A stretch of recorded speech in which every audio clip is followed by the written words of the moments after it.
everyone again. Hare Krishna everyone. હું આપ સૌનું સ્વાગત કરું છું. ISKCON નંતુર મેંગ્લોર તરફથી આપ સૌને આ સેવા મળી રહી છે અને હું હરિપ્રિયા દેવીદાસી છું આપની સેવામાં. તો આજે ચોથો અધ્યાય છે. ચોથા અધ્યાયનું આપણે ત્રીજા અધ્યાયનું રીકેપ કરી લીધું. હવે ચોથો અધ્યાય છે. ચોથા અધ્યાયનું નામ શું છે? આ શ્રીલા પ્રભુપાદ છે, બધાને ખ્યાલ છે ને.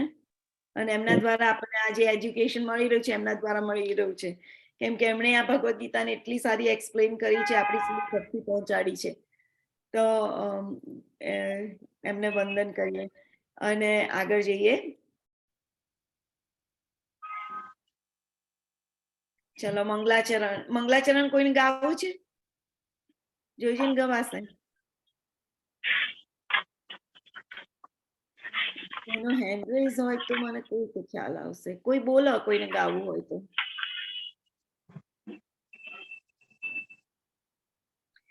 Okay, I take as okay. Ekta Mataji, go ahead, Ekta Mataji. હું હેલ્પ કરીશ, જોઈશે તો મદદ. હરે કૃષ્ણ. હરે કૃષ્ણ. ઓમ અજ્ઞાનતિમિરાન્ધસ્ય જ્ઞાનાંજન શલાકયા ચક્ષુ ઉન્મીલિતં યેન તસ્મૈ શ્રી ગુરુવે નમઃ. શ્રી ચૈતન્ય મનોભીષ્ટં સ્થાપિतं યેન ભૂતલે સ્વયં રૂપ કદા મયં દદાતિ સ્પદાન્તિકામ. વંદે હે શ્રી ગુરુ શ્રી યુતપદકમલમ શ્રી ગુરુન વૈષ્ણવાશ્ચ શ્રી રૂપમ સાગ્રજાતમ સહગણ રઘુનાથ વિતમ તમ સજીવામ સાદ્વૈતમ સાવધૂતમ પરિજન સહિતમ કૃષ્ણ ચૈતન્ય દેવમ શ્રી રાધા કૃષ્ણ પાદાના સહગણ લલિતા શ્રી વિશાખાવંતી નાતાશ્ચ. હે કૃષ્ણ કરુણા સિંધુ દીનબંધો જગતપતે ગોપેશ ગોપિકા કાંત રાધા કાંત નમોસ્તુતે.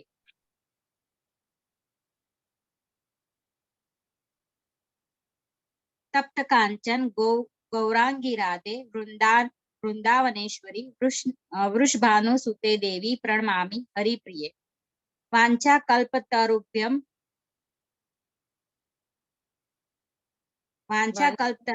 કૃપા સિંધુભ્ય એવ ચ પતિતાનાં પાવનેભ્યો વૈષ્ણવેભ્યો નમો નમઃ.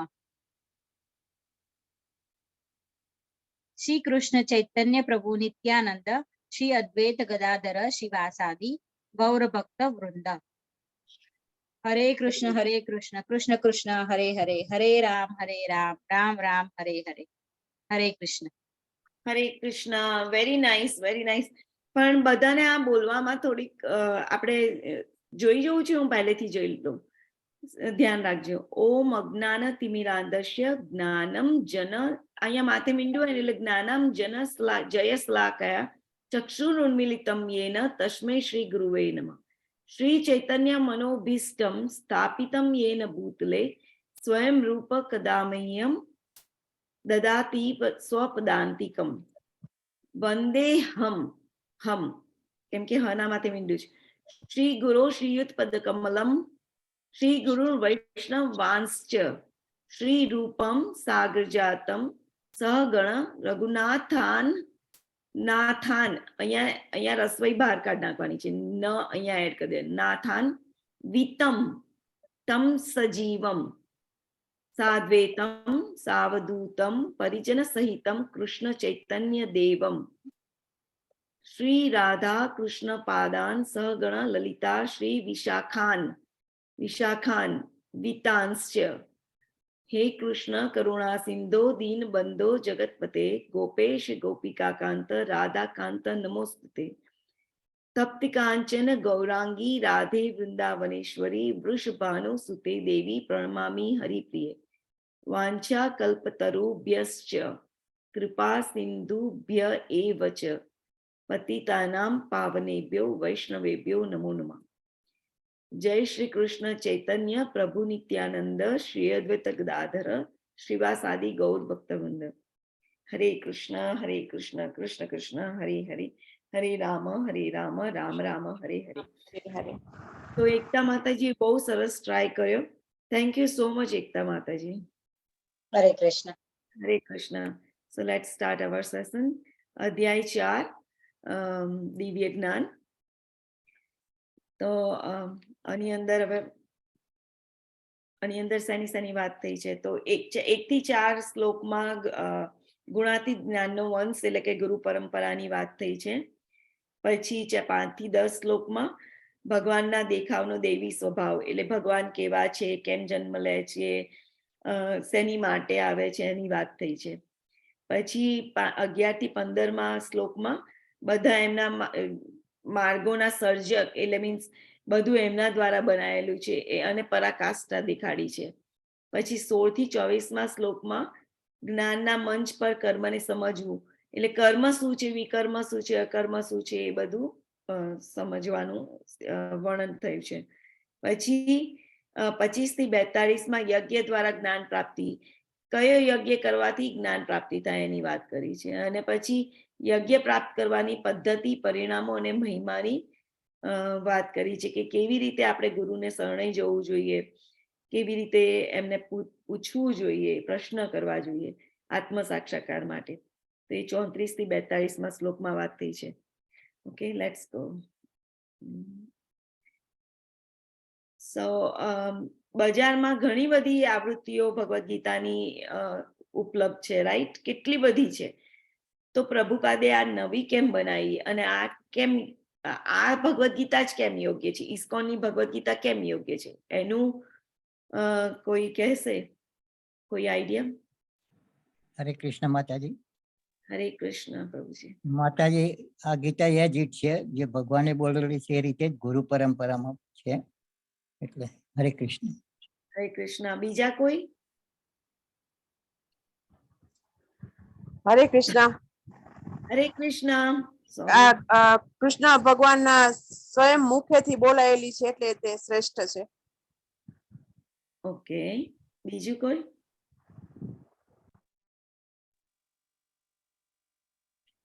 બીજું કોઈ કહેશે કે કેમ આજ ઇસ્કોનની જ ભગવદ્ ગીતા ઉપર આપણે કેમ આટલું બધું એ કરીએ છીએ? ગઈકાલે માતાજી એમાં બધું વિસ્તારથી આપેલું છે એમને બધું. બહુ બધા સરસ. અધ્યાય વિસ્તારપૂર્વક બધું સમજાવ્યું છે. બરોબર. અને એ એના મૂળ રૂપે પ્રભુપાદે સમજાયેલી છે. એની અંદર શબ્દ છે એટલે આખો શ્લોક લખેલો છે. એના શ્લોકનું વર્ડ ટુ વર્ડ ટ્રાન્સલેશન છે, એટલા માટે કે જે શબ્દ છે એનું ટ્રાન્સલેશન પણ આપ્યું છે, એનો અનુવાદ, શબ્દનો અનુવાદ. પછી ભાવાર્થમાં ડિટેલમાં કીધું છે કે શ્લોકમાં ભગવાન શું કહી રહ્યા છે અને ભગવાનનો જેવો ભાવ છે, ભગવાન જે રીતે કહે છે એ રીતે એના મૂળ રૂપે આપેલી છે. તો એટલા માટે બહુ ભક્તો બની રહ્યા છે, કેમ કે આની અંદર આપણામાં 4 ખામીઓ હોય છે એઝ અ જીવાત્મા. તો આપણામાં ચીટિંગ, તમે જ્યારે ભૂમિકા અને પ્રસ્તાવના ને બધું વાંચશો ને તો તમને ખ્યાલ આવશે કે આ ભગવદ્ ગીતા કેમ ક્વોલિફાઈ છે કે બધાને ભક્ત બનાવવા માટે. તો એની અંદર એવું છે કે આપણામાં 4 ખામીઓ હોય છે કે આપણી ઇન્દ્રિયો અપૂર્ણ હોય છે. તો જ્યારે અપૂર્ણ ઇન્દ્રિયો હોય અને અપૂર્ણ ઇન્દ્રિયથી આપણે આ બધું બનાવીએ તો આપણા મન પણ અપૂર્ણ ઇન્દ્રિય થઈ ગઈ ને, તો પછી એ પણ એમાં એટલું બધું હોતું, એટલે અને ભગવાન છે એ પૂર્ણ છે, તો એ આપણા લેવલથી થિંકિંગથી બહારના છે, પર છે, દિવ્ય છે. તો ભગવાન જે કહે છે એ સમજી એક શુદ્ધ ભક્ત જ સમજી શકે. પ્રભુપાદે એ સમજી અને એનો જે ભગવાન કહેવા માંગે છે એ પ્રમાણે વર્ણન કર્યું છે. અને જે શાસ્ત્રો દ્વારા જે કીધેલું છે એ જ તમને ભાવાર્થમાં મળશે, એનું જ એક્સપ્લેનેશન મળશે. એટલે કશું પણ કંઈ એડ થતું નથી. અને મેઇન તો એ કે પરંપરામાં આવે છે. આજે આપણે પરંપરા જોઈશું કે કેમ આપણે પરંપરાને વળગી રહેવાનું, કેમ પરંપરામાં આવતા હોય એવા જ લોકોનું સાંભળવાનું. તો પરંપરાથી ઉતરી આવેલું હોય તો એ તમને લાભદાયક થાય છે, કેમ કે એ ભગવાન દ્વારા આવેલું હોય છે. સો લેટ્સ સી, પહેલો શ્લોક કોણ વાંચશે?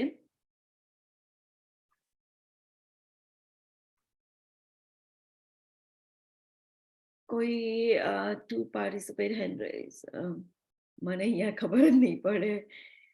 જિગ્નેશ પ્રભુ, તમે હો તો મને કહેશો કે કોના હેન્ડ રેઝ છે, કાં તો બીજું કોઈ એ વોલન્ટિયર સર્વિસ કરશે મારી માટે? બાપુ પ્રભુજી કે કોઈ પણ જે હોય એ મને કહેશે. somehow મને દેખાતું નથી કોને હેન્ડ રેઝ છે. બીજા ડિવાઇસ થી અલકા માતાજી છે, કોમલ માતાજી છે, જયશ્રી માતાજી. ઓકે. ઓ દેવલ માતાજી પણ છે. હરે કૃષ્ણ માતાજી. યસ માતાજી, કોઈ એકને કે ગાવાનું કોને માતાજી? અલકા માતાજી. હરે કૃષ્ણ. हरे कृष्ण माताजी. હરે કૃષ્ણ અલકા માતાજી. श्री भगवानुवाच इमं विवस्वते योगं प्रोक्तवान् हवमव्ययं विवस्वान्मन्वे प्राह मनुरिश्वाकब्रवीत्. अनुवाद. પુરુષોત્તમ પરમેશ્વર ભગવાન શ્રી કૃષ્ણએ કહ્યું, મેં આ અવિનાશી યોગના વિજ્ઞાનનો ઉપદેશ સૂર્યદેવ વિવસ્વાનને આપ્યો અને વિવસ્વાને તે માનવોના પિતા મનુને આપ્યો હતો અને બાદમાં મનુએ ઉપદેશ ઈક્ષ્વાકુને આપ્યો. હરે કૃષ્ણ માતાજી. હરે Krishna. Thank you so much માતાજી વાંચવા માટે. તો અહીંયા એવું કીધું છે કે ભગવાને વિવસ્વાનને પહેલા વિવસ્વાને કોણ છે? કોઈ આઈડિયા આવ્યો તમને લોકોને કે વિવસ્વાન કોણ છે? સૂર્યદેવ માતાજી. Very nice. અને એમને આપ્યો, વિવસ્વાનને આપ્યો. પછી વિવસ્વાને માનવોના પિતા કોને આપ્યો? મનુને. બરોબર. અને મનુએ પછી કોને આપ્યો? ઈક્ષ્વાકુ. ઈક્ષ્વાકુ. આ ઈક્ષ્વાકુ મહારાજના કુળમાં રામ ભગવાન આવેલા હતા.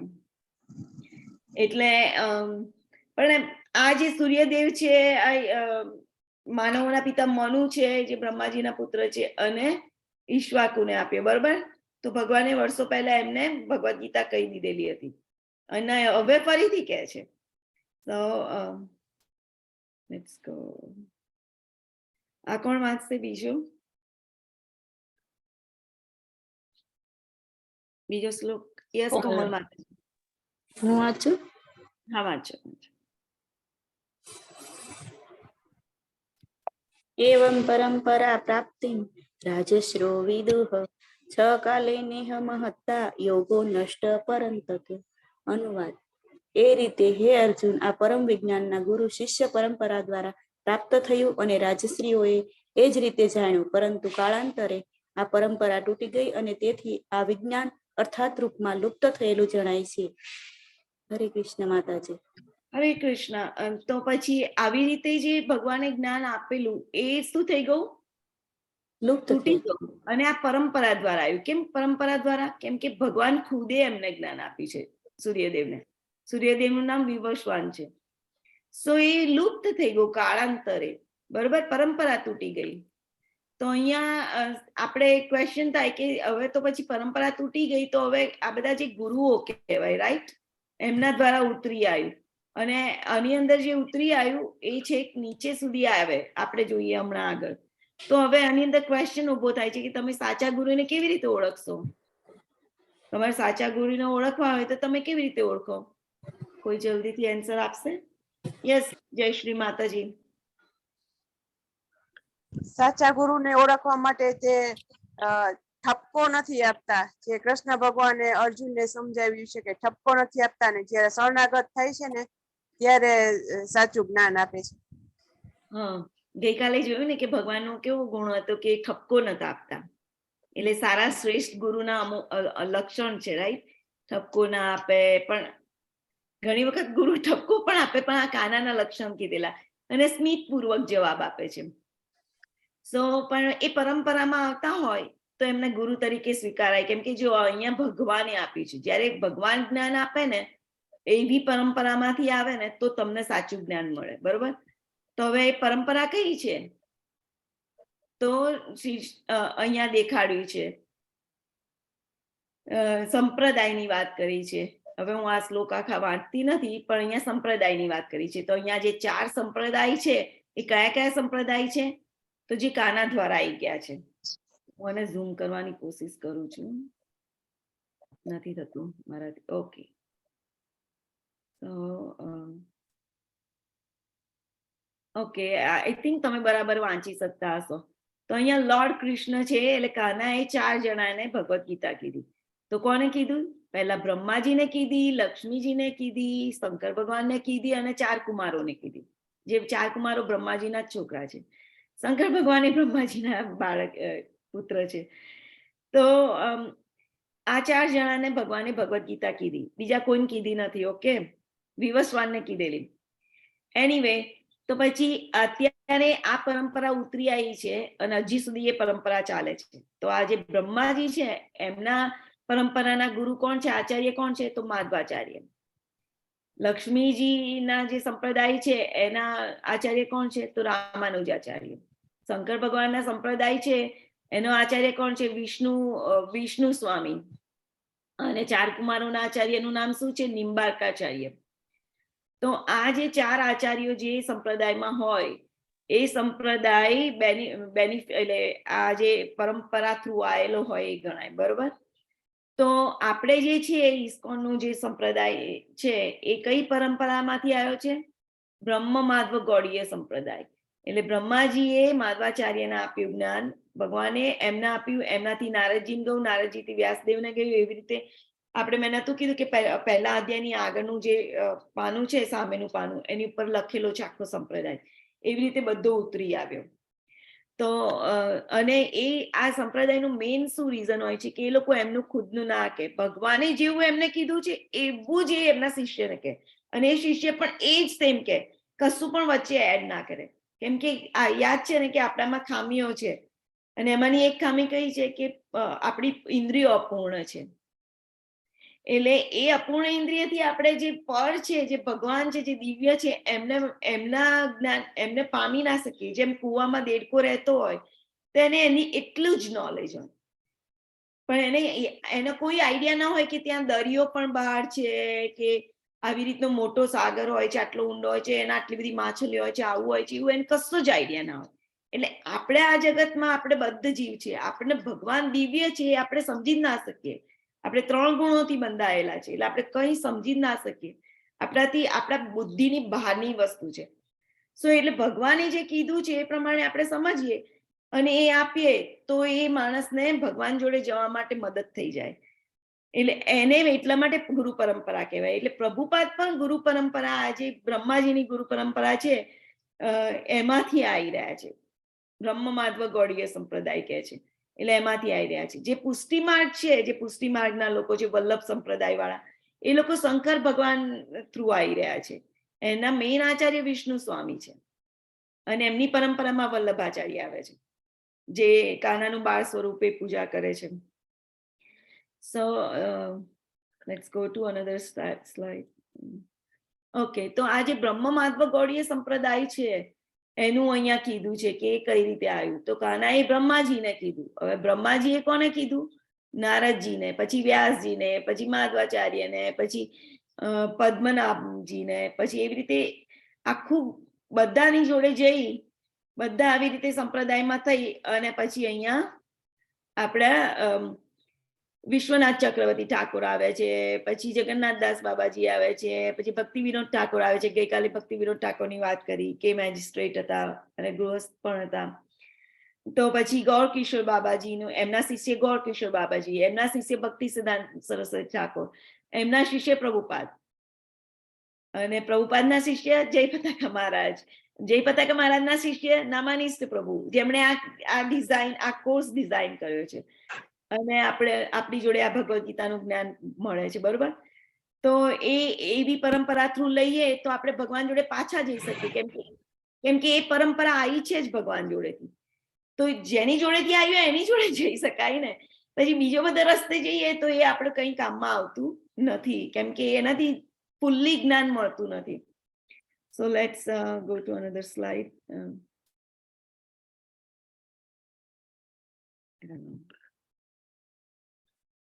મારે મૂવ નથી થતું.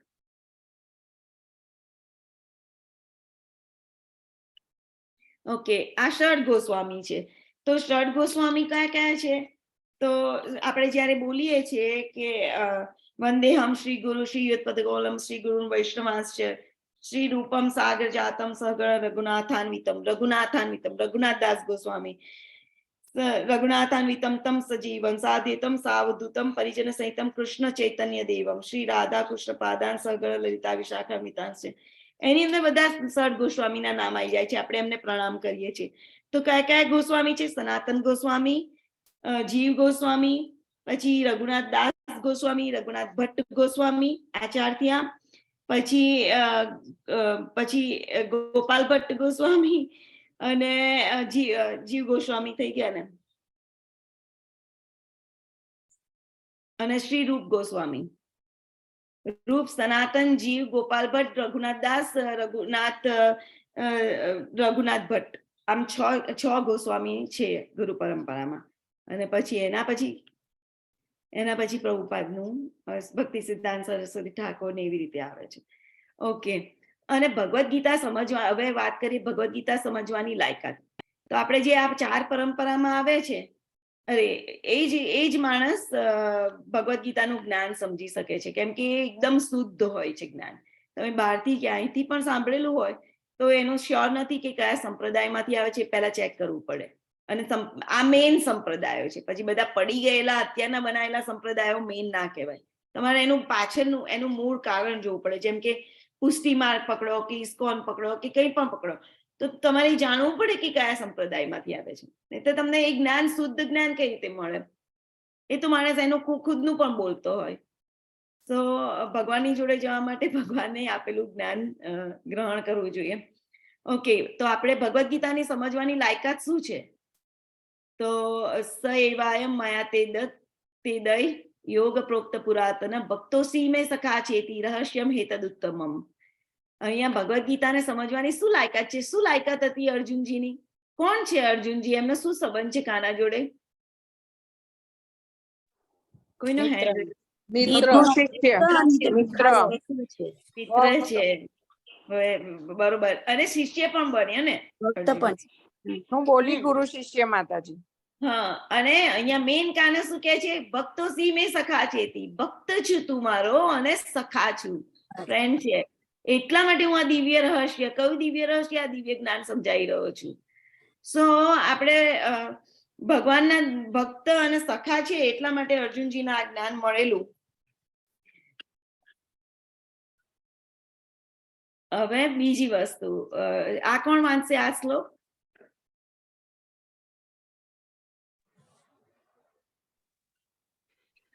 ઓકે, મનીષા માતાજી, ગો હેડ. અર્જુન વાચ અપરમ ભવતો જન્મ પરં જન્મ વિવસ્તઃ કથમે દ્વિજાન્યાન સ્વપ્માદૌ પ્રોક્તવાનિતિ. અર્જુને કહ્યું, સૂર્યદેવ વિવાસવાન તમારા જન્મથી શ્રેષ્ઠ છે. હું કેવી રીતે સમજી શકું કે શરૂઆતમાં તમે તેને આ વિજ્ઞાનની સૂચના આપી હતી? ઓકે. તો અર્જુનજીનો આ ક્વેશ્ચન બરાબર છે ને? આપણને પણ એવું થાય કે ભગવાન હમણાં હતા અર્જુનજીના સમયના, અને એમને વિવસ્વાન સૂર્યદેવ તો વર્ષોથી છે, એમને કેમ આપી દીધી? એમને ક્યારે આપી હશે? એ કઈ રીતે પોસિબલ છે? તો આ ક્વેશ્ચન છે અર્જુનજીનો. અને આપણે જોઈએ કે એમણે ભગવાન શું કહે છે. તમે તો મારા સમકાલીન છો, તમે તો મારા, ભગવાન ને અર્જુનજી સેમ કાઇન્ડ ઓફ એજ ના હતા, તો સમકાલીન છો, તો પછી કેવી રીતે આ થયું? ગીતા તો કેટલા વર્ષ પહેલા, તો આ ક્વેશ્ચન આવે છે કે ગીતા કેટલા વર્ષ પહેલા ભગવાન દ્વારા બોલવામાં આવેલી? કોઈને આન્સર ખબર છે? કેટલા વર્ષ પહેલા? હરે કૃષ્ણ માતાજી. હરે કૃષ્ણ. આઈ થિંક 12 કરોડ વર્ષ પહેલા કીધેલું છે સૂર્યદેવ વિવસ્વાન ને, એવું કહે છે આઈ થિંક ભગવાન. ઓકે. બીજા કોઈ? બીજા કોઈ?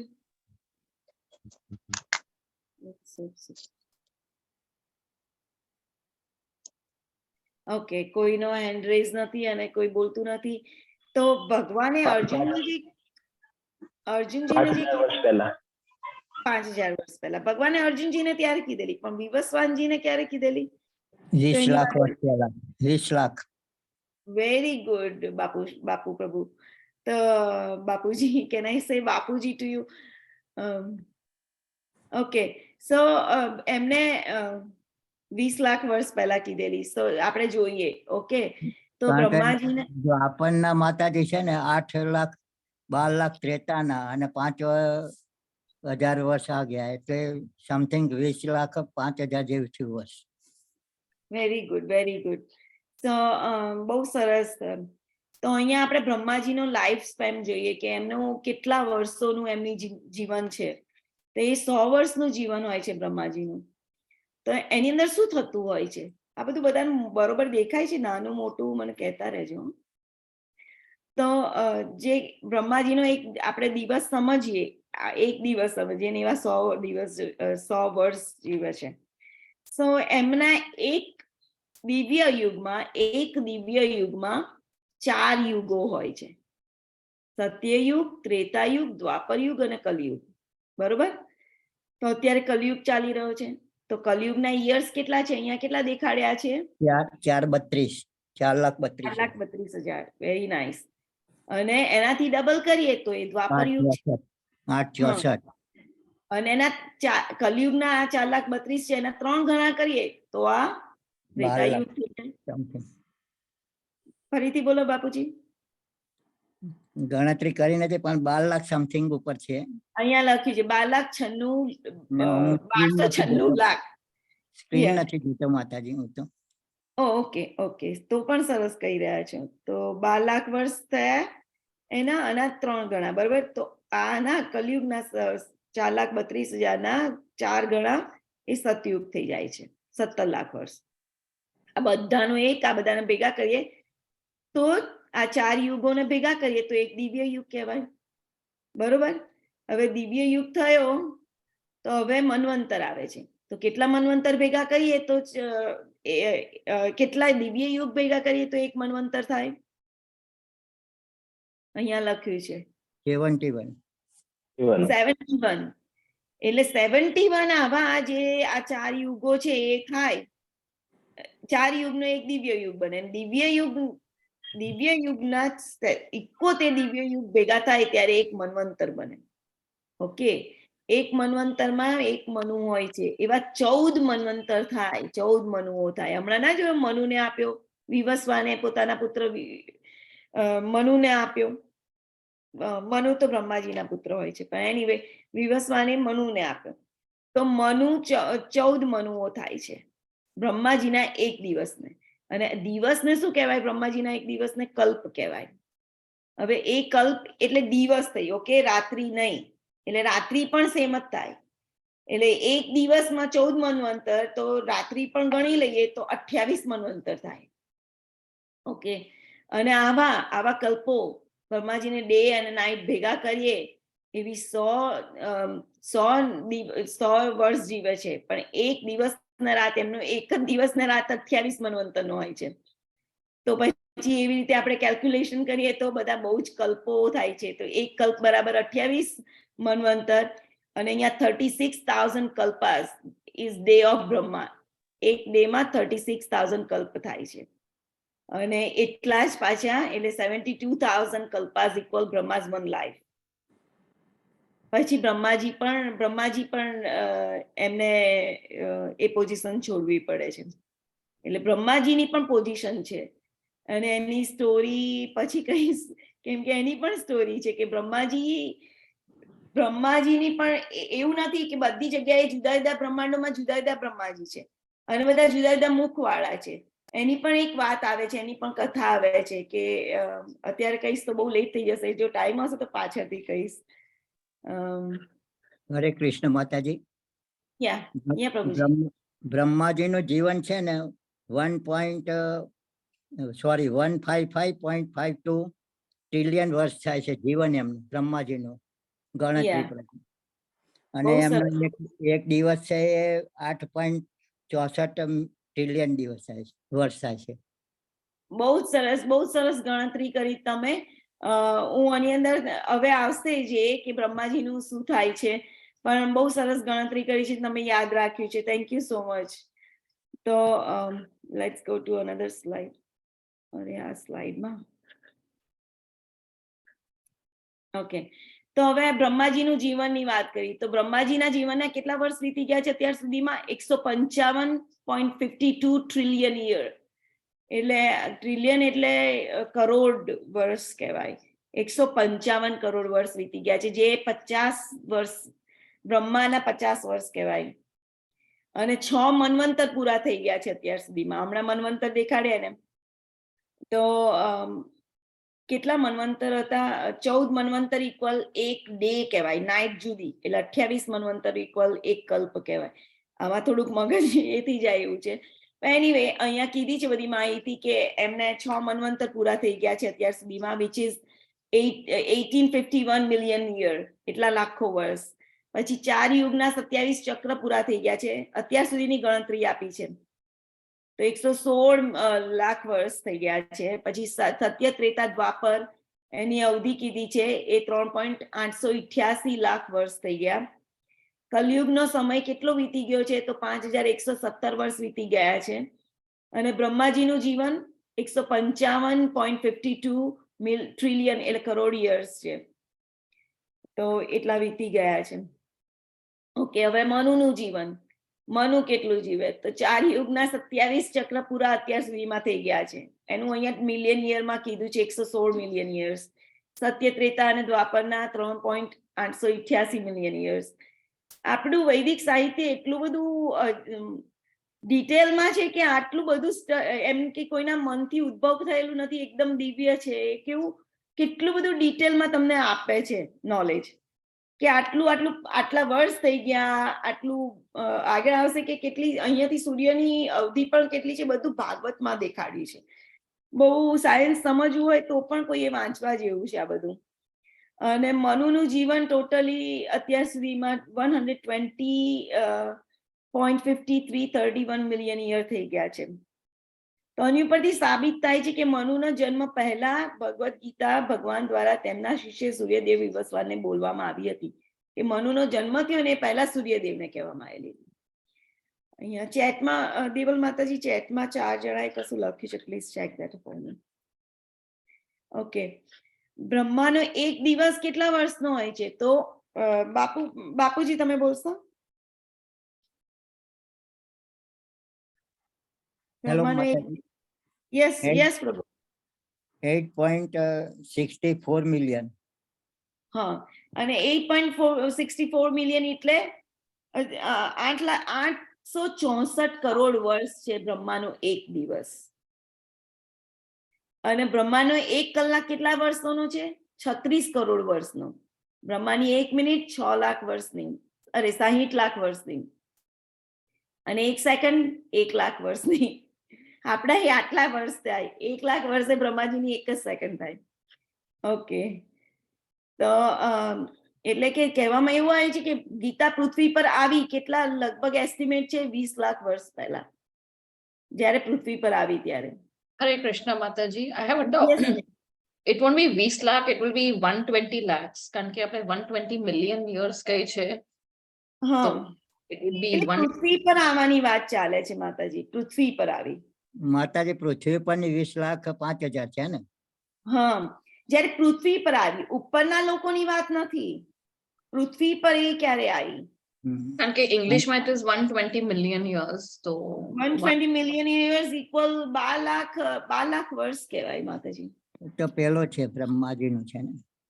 યા, 120 million would be 120 lakhs, no? Like 1 million is 10 lakhs. 120 lakh equal I think 12 lakh કહેવાય માતાજી. Let's see. 1 million is 10 lakhs, so yeah. Okay, તો કોઈને આ ડિટેલમાં થોડું વાંચવું હોય અને સમજાયું છે પ્રભુપાદે, આઈ થિંક 4થા શ્લોકમાં સમજાયું છે પ્રભુપાદે. Okay, okay. 4થા કે 5મા. માતાજી 12 લાખ છે ને, ત્રેતા યુગના છે, દ્વાપર યુગના 8 લાખ છે, અને કળયુગના જે 5000 વર્ષ છે ને, એ ટોટલી 20,05,000 સમથિંગ થાય છે. અને કળયુગના 4,27,000 બાકી છે. ઓકે, 20,05,000 જે પૃથ્વી પરની વાત ચાલે છે ને, એની વાત કરું છું. એટલે 12 માતાજી કહે છે 12 કરોડ વર્ષ પહેલા, એમ અહીંયા લખ્યું છે કે વિવસ્વાનને લખ્યું. એ બ્રહ્માજીનું છે ને. યા એટલે માતાજી પહેલા શ્લોકના ભાવાર્થમાં બધું લખેલું છે. હવે આ નંબર્સ એટલા હાર્ડ છે ને બોલવા કે આઈડિયા નથી આવતો, પણ અહીંયા જે લખ્યું છે એ પ્રમાણે પૃથ્વી પર જયારે આવી ત્યારે આટલા વર્ષ થયેલા હતા, ત્યારે અર્જુનજીને કહેવાય ત્યારે 5000 વર્ષ કીધેલા, કેમ કે કલયુગનો સમય જો આટલો થયો છે અત્યાર સુધીમાં. ટોટલ એ જ કહું છું માતાજી કે જ્યારે કે 432 હોય તો એના 864 દ્વાપરના અને 13ના 12 લાખ સમથિંગ, એટલે 20 લાખની આસપાસ છે. યા પૃથ્વી પરની વાત કરું છું. પૃથ્વી પરની વાત છે. ઓકે. એટલે પણ બધા છે આમાં ઇન્ટરપ્રિટેશન ગુજરાતીનું અલગ છે, ઇંગ્લિશમાં વિવસ્વાન ને ક્યારે કીધું તું ઈ આવ્યું છે, લાઈક વેન વોઝ વિવસ્વાન ટોલ્ડ તો મનુ બર્થ ઉપરથી કીધું 120 million years ago. અચ્છા, યા 120 million years ago એટલે આઈ થિંક 12 કરોડ વર્ષ કહેવાય છે. આઈ રેડ ધેટ ટુ, ગુજરાતીમાં પણ એ જ લખ્યું છે માતાજી. Okay okay. પણ અહીંયા જે માહિતી આપી છે એ પ્રમાણે મારે આપવી પડે એટલે પહેલા શ્લોકમાં 20 લાખ વર્ષથી આપી છે. યા સો અહીંયા જે લખ્યું છે એ પ્રમાણે મારે જવું પડે માતાજી, અને આઈ શુડ પૃથ્વી પરનું હા કેલ્ક્યુલેશન ઇઝ ડિફરન્ટ. હા યા સોરી.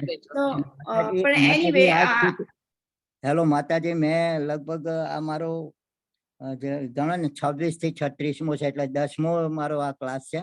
જે આ બધું જે કે છે ને 20 લાખનું જ કે છે, એટલે મને એ યાદ છે. બરાબર છે.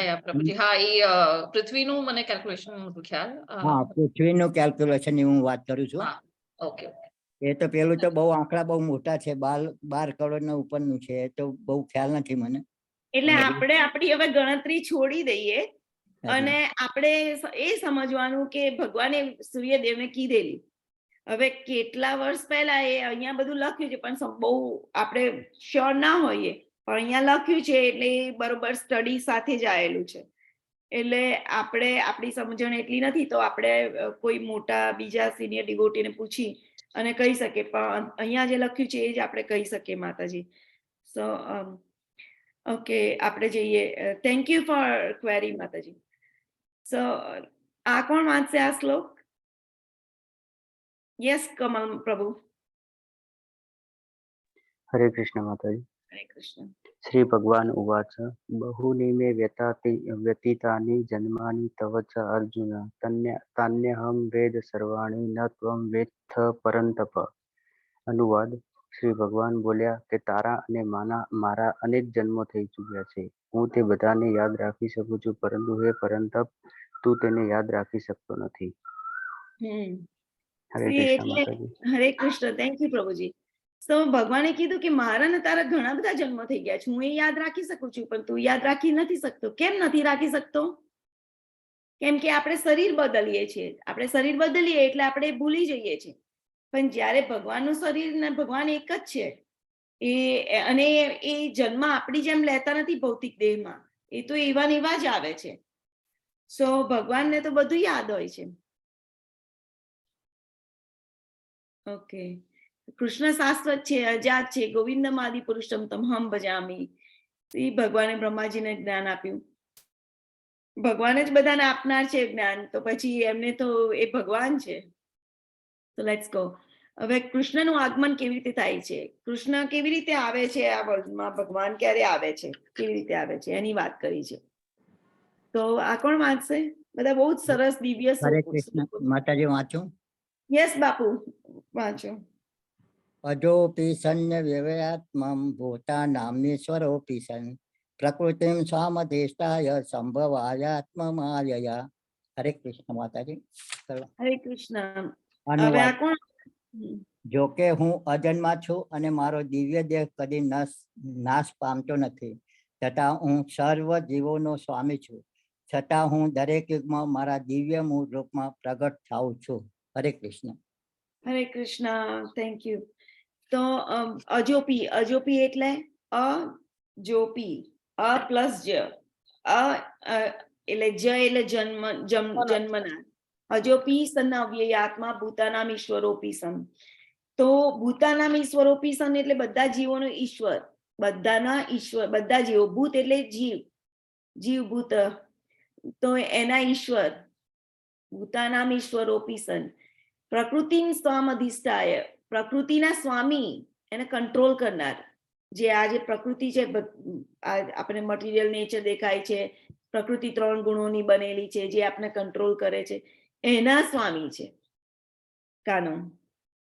અને સંભવામ્ય આત્મમાયયા, હું મારી માયાથી પ્રગટ થઉં છું. મમ માયયા, એમની માયા છે. માયા કોણ છે? એમની બહિરંગા શક્તિ છે. ભગવાનની અંતરંગ શક્તિ અને બહિરંગા શક્તિ હોય છે. અંતરંગ શક્તિ એ માયાદેવી છે, અને બહિરંગા આંતરંગ શક્તિ એ રાધારાણી છે, આહલાદીની શક્તિ, અને બહિરંગા શક્તિ માયાદેવી છે, જેનાથી આ વર્લ્ડ બધું બનાય છે, જેની ઉપર ભગવાન દ્રષ્ટિપાત કરે છે, બધું સર્જન થાય છે. અને એવી રીતે બહિરંગા શક્તિ છે, બરોબર. તો એ એમની માયાથી પ્રગટ થાય છે. મારા દિવ્ય મૂળ રૂપમાં પ્રગટ થઉં છું. તો અને એ માયાના કોણ છે? સ્વામી છે. પ્રકૃતિમ સ્વામ અધિષ્ઠાય, બરોબર. તો એ ભગવાન આપણે જયારે જન્મવું હોય તો આપણને એવી ચોઈસ આપવામાં આવતી નથી. આપણા કર્મો અને ગુણો પ્રમાણે આપણને જન્મ મળતો હોય છે, આપણા કર્મો પ્રમાણે. પણ ભગવાનને એવું હોતું નથી. ભગવાન તો અજન્મા છે, એમની જાતે જ અજોપી, અજન્મા, એની જાતે જ પ્રગટ થાય છે. એમની ઈચ્છા હોય છે. એમને જન્મ આવવું હોય તો આવે, એમને ના આવવું હોય તો ના આવે. એ ભગવાન છે. So let's go to another one. તો કૃષ્ણ ક્યારે અવતરે છે? આની અંદર કેવી રીતે કીધું કે કેવી રીતે આગમન થાય છે? એમનું કેવી રીતે આગમન થાય છે? તો અહીંયા દેવકીજી અને વસુદેવજી દેખાડ્યા છે. એમની સામે ચતુર્ભુજ રૂપે પ્રગટ થયા. તો પણ એમને તપશ્ચર્યા કરેલી, 3 વખત એમના ગર્ભે, દેવકીજીના ગર્ભે પ્રગટ થયેલા છે. તો અત્યારે કૃષ્ણ રૂપે પ્રગટ થયેલા છે. તો એમણે કીધું કે મને તમારું તો દ્વિભુજ જ બાળક રૂપે પ્રગટ થાવ. તો એવી રીતે આયા છે ભગવાનની સામે, એમની સામે. હવે કૃષ્ણ ક્યારે અવતરે છે? તો આ શ્લોક તો બધાને ખબર હશે, મહાભારતના પ્રતાપે. યસ કોમલ માતાજી, ગો હેડ. રાધે કૃષ્ણ, હરે કૃષ્ણ. યદા યદા હિ ધર્મસ્ય ગ્લાનિર્ભવતિ ભારતમ અભ્યુત્થાનમ ધર્મસ્ય તદાત્માનમ સુજામ્યહમ. અનુવાદ. હે ભરતવંશી, જ્યાં અને જ્યારે ધર્મનું પતન થાય છે અને અધર્મનું ભારે વર્ચસ્વ જામે છે, તે સમયે હું સ્વયં અવતરું છું. હરે કૃષ્ણ માતાજી. હરે કૃષ્ણ.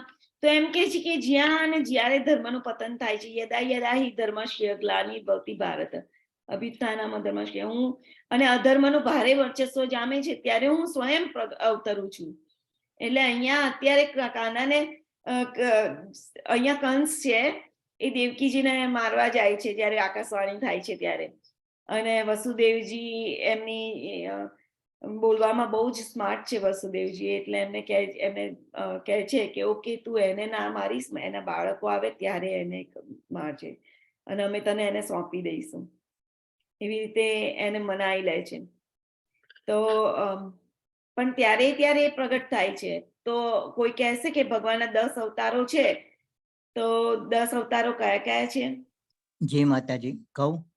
હા, અહીંયા પિક્ચર છે, કોઈ કહે તો સારું. એવી રીતે એક મત્સ્ય અવતારનું અવતાર, નામ દો. 1 મિનિટ બાપુજી, એક અવતારનું નામ દો, પછી બીજા બધાને ચાન્સ મળશે. મત્સ્ય અવતાર, મત્સ્ય બરોબર, વેરી નાઇસ. પછી અહીંયા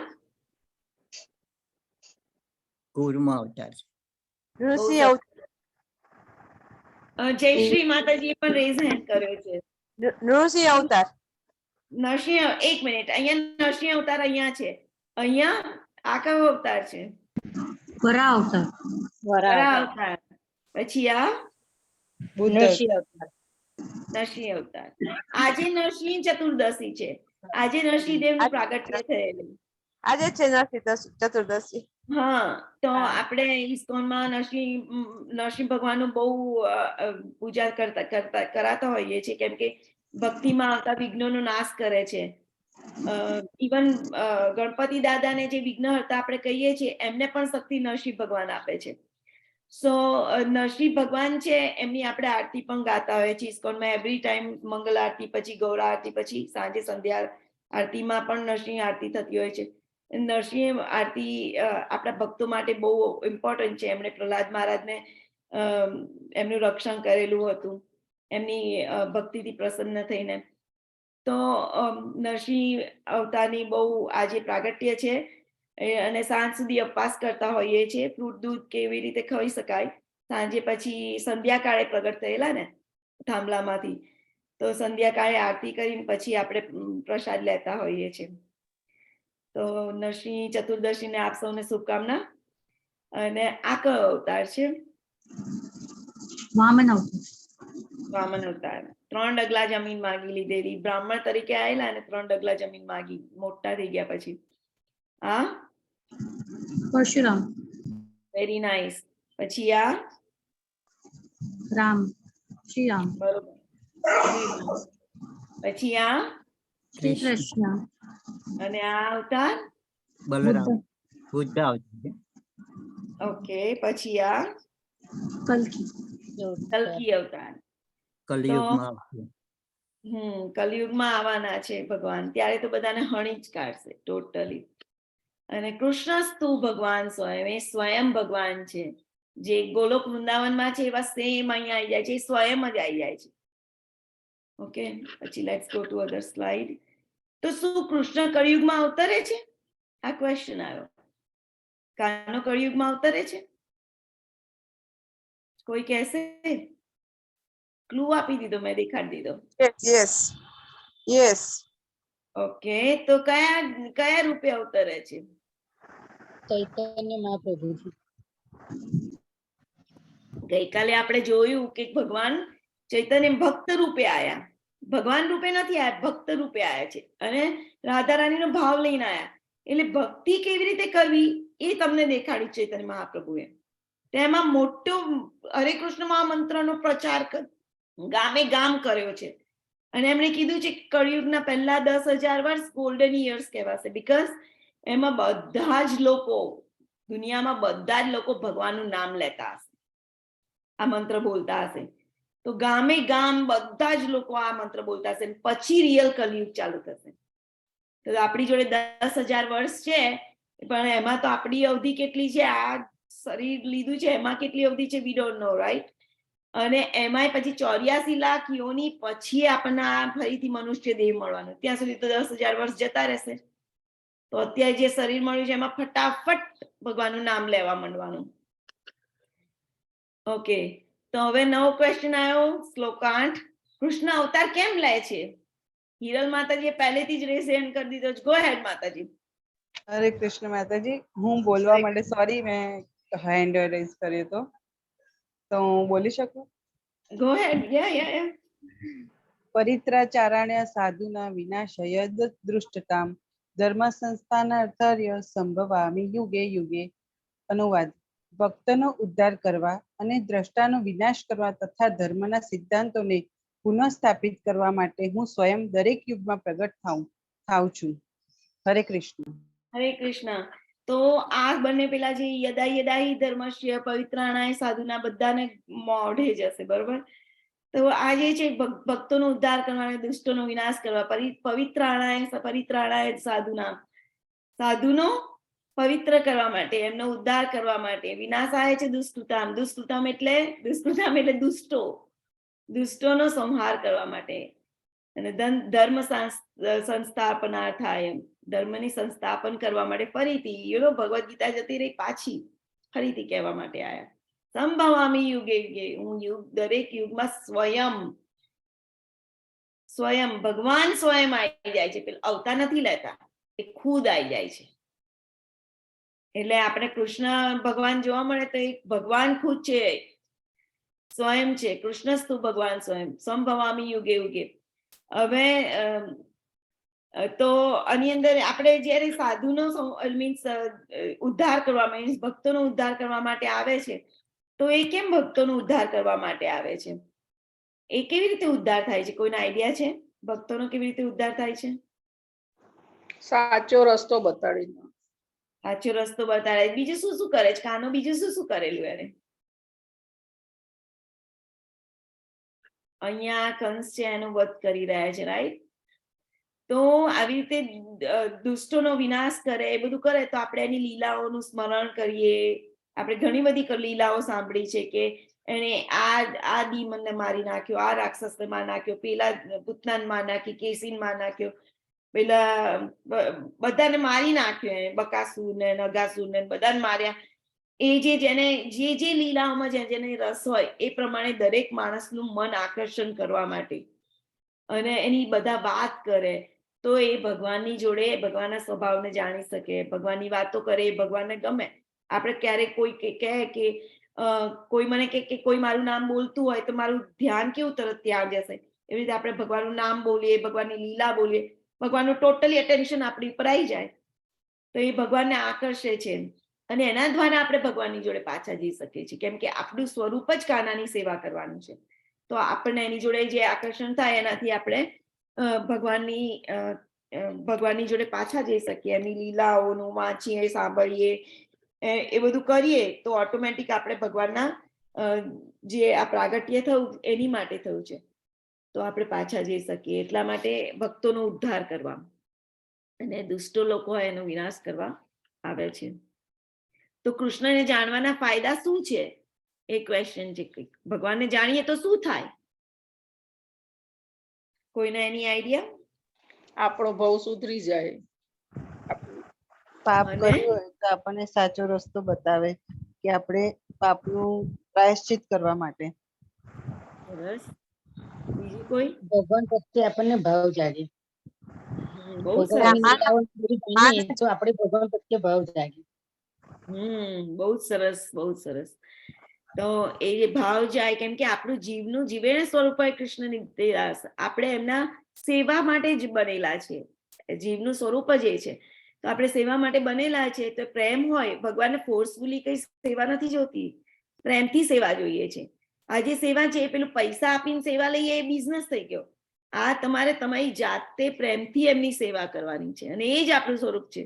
તો જ આપણે ખુશ રહી શકીશું. આપણે જિંદગીમાં બધે ખુશી શોધતા હોઈએ છીએ ને, દરેક જીવાતમાં એમ કે છે મજા કરી લેવી છે, મજા મળી ગઈ. બધું જ શું કરવા કરીએ છીએ? મજા માટે કરીએ છીએ. કોઈની પણ સેવા કરતા મજા માટે કરતા હોઈએ, કાં તો પૈસા માટે કરતા. પૈસાથી શું મળે? મજા મળે. જે આનંદ જોતો હોય એ વસ્તુ શોધતા હોય.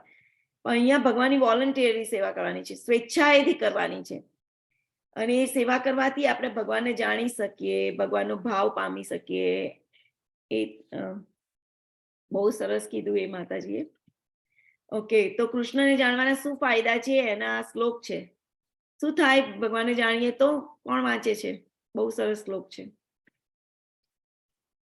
કોમલ માતાજી, ગો હેડ. જન્મ કર્મ ચ મે દિવ્યમેવં યો વેત્તિ તત્વં ત્યક્ત્વા દેહ પુનર્જન્મ નૈનિત મામેતિ સોળજુર્ન. હે અનુવાદ. હે અર્જુન, જે મનુષ્ય મારા પ્રાગટ્ય તથા કર્મોની દિવ્ય પ્રકૃતિને જાણે છે તે આ શરીરને ત્યજ્યા પછી આ ભૌતિક જગતમાં ફરીથી જન્મ લેતો નથી, પરંતુ મારા સનાતન ધામને પામે છે. હરે કૃષ્ણ માતાજી. હરે કૃષ્ણ. Thank you. તો જન્મ કર્મ ચ મે દિવ્યમ, મારા જે જન્મ અને કર્મ જાણે છે એ શું કરે છે? એ ભગવાનની પ્રકૃતિ છે. એમના જન્મ અને કર્મ એ ભગવાનની પ્રકૃતિ છે. એને જે જાણે છે એ શું કરે છે કે ભગવાન કેવા છે એ જાણે છે. એને શું થાય છે? હમણાં કીધું ને, લીલાઓ સાંભળીએ, વાંચીએ, બોલીએ, એમનું નામ લઈએ તો શું થાય? તો ફરીથી આપણે એમને ત્યક્તા દેહમ પુનર્જન્મ, શરીર છોડ્યા પછી પુનર્જન્મ નૈતિ મામેતિ સોર્જુન, ફરીથી જન્મ લેવો પડતો નથી. ક્યાં જાય છે? જન્મ ના લે તો એ આત્મા ક્યાં જાય? મારા સનાતન ધામને પામે છે. એમનું ધામ કેવું છે? સનાતન. ત્યાંથી પાછા આવતા પૃથ્વી પર આવવું પડતું નથી. તો અને ભગવાન આ વચન આપે છે. એટલે જયારે આપણે ભક્તિ કરીએ ને તો નાસીપાસ નહીં થવાનું કે આજે મને આ ના ફોલો થયું, કેમ કે આપણે હજી એક નાના છોકરા જેવા છે. તો આજે કશું થશે, મીન્સ કોઈ નિયમોનું પાલન થશે, કોઈક વખત પડી જઈશું. પણ એવી રીતે નાના છોકરા ચાલતું હોય તો પડીએ જાય, પછી એ દોડતા શીખે. થોડુંક થોડુંક ડગલા ચાલતું શીખે, પછી એકદમ વ્યવસ્થિત ચાલતા શીખે. એવી રીતે ઘણી વખત આપણે પડીએ, પણ પાછું પકડી લેવાનું કે ના, મારે તો ભગવાનના ધામમાં ભગવાને વચન આપ્યું છે, મન લઈ જશે. તેવી રીતે આપણે ભગવાનની પ્રકૃતિને જાણીએ, એમના પ્રાગટ્યને જાણીએ તો આપણે ફરીથી જન્મ લેવો પડતો નથી. અહીંયા ભગવાને કીધેલું છે. તો આપણા અને કૃષ્ણ વચ્ચે શું ફરક છે? એ ક્વેશ્ચન આવ્યો. બોલો, કોઈ બોલો. એની આઈડિયા કંઈ પણ બોલો, ઇટ્સ ઓકે. કંઈ પણ, એવું નહીં કે ના બોલાય, સાચું પડે ખોટું પડે, કંઈ નહીં વિચારવાનું, બોલવાનું. હું બોલું? બોલો. કૃષ્ણનું સ્વરૂપ આધ્યાત્મિક છે અને આપણે કામ ચલાવ છીએ. બરોબર. પછી બીજું કોઈ? આપણે મનુષ્ય તો એમ કહેવાય ને કે અજ્ઞાની જ છે, અને કૃષ્ણ તો પૂર્ણ પુરુષોત્તમ, બધી રીતથી પૂર્ણ જ છે. એટલે બરોબર. જયશ્રી માતાજીનો હાથ ઊંચો છે. જયશ્રી માતાજી. આપણે જે પ્રકૃતિ સહિત છીએ અને શ્રી કૃષ્ણ ભગવાન છે એ પ્રકૃતિથી પર છે. જેમાં પ્રકૃતિમાં જે આપણે સત્વગુણ, રજોગુણ અને તમોગુણ થી આપણે ભરેલા છીએ, જ્યારે કૃષ્ણ ભગવાન છે એનાથી પર છે. સરસ સરસ. બીજું કોઈ છે? બીજા કોઈને બોલું છે? ઓકે. બેલા માતાજી, ગો હેડ. ભગવાનનું સ્વરૂપ દિવ્ય છે અને આપણું શરીર ભૌતિક પ્રકૃતિને લય છે. હા, નાશવંત છે. આપણે ભૌતિક, આપણે નાશવંત છે ને બધું, આપણે ગુણોથી બંધાયેલા છે, આપણે શરીરથી બંધાયેલા છે, કન્ડિશન સોલ બધા જીવાત્મા. બીજા બે જણાએ હાથ ઊંચો કર્યો છે. કૃપાલી લાડવા માતાજી, ગો હેડ માતાજી. આપણા અને કૃષ્ણના અનેક જન્મ થઈ ગયા છે. એમાંથી આપણા પૂર્વજન્મ વિશે આપણને યાદ નથી, પરંતુ જ્યારે કૃષ્ણને તો પૂર્વજન્મ વિશે અને અત્યારના ભૂત, ભવિષ્ય, વર્તમાન વિશે પણ ખબર હોય છે. બહુ સરસ. આની ઉપરથી પહેલા હમણાં શ્લોક આવી ગયો ને, એ યાદ આવ્યો કે ભાઈ કાનો કહે છે કે મને તો મારા બધા જન્મોનું યાદ છે, પણ તને યાદ નથી. સો ધેટ્સ રાઈટ. થેન્ક યુ માતાજી. ઓકે. પછી આપણે જોઈએ હવે આગળની સ્લાઇડ જોઈએ, એનાથી આપણને આઈડિયા આવશે કે આપણા મન કાનામાં શું ફરક છે. સો અહીંયા શું લખ્યું છે? કૃષ્ણનું સ્વરૂપ આધ્યાત્મિક છે, એટલે દિવ્ય છે, માતાજીએ કીધેલું ને એક માતાજીએ. અને આપણું શરીર કામ ચલાવું છે. કામ ચલાવવું એટલે નાશવંત છે. આપણા શરીર ભૌતિક પ્રકૃતિથી બનેલું છે. તો કાનો તો એના શરીરના આત્મામાં કઈ ફેર જ નહીં હોતું. એમનું શરીર તો શાશ્વત છે. પછી આપણે માયા દ્વારા નિયંત્રિત છે. માયાદેવી આપણને નિયંત્રિત કરે છે ને, જે કાનાની શક્તિ છે, માયાદેવી બહિરંગા શક્તિ, એનાથી નિયંત્રિત થઈએ છે. ત્યારે કાનો તો એમની માયા છે. મમ માયા, હમણાં ના કીધું પ્રકૃતિ સ્વામધિષ્ઠાય, તેમની માયા છે. યસ બેલા માતાજી, તમને કઈ કહેવું છે? આપણે મહામાયામાં છે અને ભગવાન યોગ માયામાં છે. એમનું કાર્ય જે થાય છે ને બધું યોગ માયામાં થાય છે. આ બધી જે લીલાઓ થાય છે ને, લીલાઓ થાય છે ને, એ બધું આજે એમના વૃંદાવનમાં જે બધી લીલાઓ થતી હતી, એ બધું યોગ માયાનું આખું એ હોય છે. એનું એ કંટ્રોલ કરતી હોય છે. યોગ માયા દ્વારા બધું ઉપસ્થિત થઈ જતું હોય છે. તો વૃંદાદેવી હોય છે ને, જે તુલસી માતા છે, વૃંદાદેવી, એમના નિરીક્ષણ હેઠળ એ બધાને પોઝિશન આપતા હોય છે વૃંદાવનમાં. તો એના દ્વારા બધું કંટ્રોલ થાય છે. અને અંતરંગા શક્તિ છે યોગ માયા. આપણે તટસ્થ શક્તિ છે. જીવો એ ભગવાનની તટસ્થ શક્તિ છે. કોક વખત આધ્યાત્મિક બાજુ વિચારે, કોક વખત ભૌતિક બાજુ વિચારે, વચ્ચેની માર્જિનલ એનર્જી છે. ઓકે, હવે અહીંયા આવી ગયો તફાવત. તો કોણ વાંચે છે આ? પહેલા બે વાંચો કે શું શું તફાવત છે. આ પહેલી લાઈન કોઈ એક વાંચો, પછી બીજી લાઈન કોઈ એક વાંચો, એવી રીતે વાંચો વોલેન્ટરી. યસ, જય શ્રી માતાજી, ગો હેડ. કૃષ્ણ તેમનું સ્વરૂપ કાયમી છે અને માનવોમાં આપણું સ્વરૂપ કામ ચલાવવું છે. પછી હિરલ માતાજી. કૃષ્ણ તેમનું શરીર આધ્યાત્મિક છે, માનવ આપણું શરીર ભૌતિક છે. હરે કૃષ્ણ. ભગવાનનું શરીર આધ્યાત્મિક છે. એ આપણા જેવું નથી બનેલું. આવું પૃથ્વી, જળ, આકાશ, વાયુ, પછી આપણે તો કફ, વાત, પિત્તના બનેલા છે આપણા શરીરમાં, એ બધું સમાય. ભગવાનનું શરીર એવું નથી, આધ્યાત્મિક છે. એમનું દિવ્ય શરીર છે, એ ક્યારેય નાશ થતો નથી. પછી કોણી? વર્ષા માતાજી, વર્ષા પટેલ માતાજી હાથ ઊંચો કરે છે. ગો હેડ. તેમના શરીર અને આત્મામાં કોઈ તફાવત નથી. આપણું શરીર આત્માથી અલગ છે. હા, એમના શરીરમાં ને આત્મામાં કોઈ તફાવત નથી. જ્યારે આપણે તો જીવ છે, આપણે આ શરીર નથી, અને આપણે ડિફરન્ટ છે.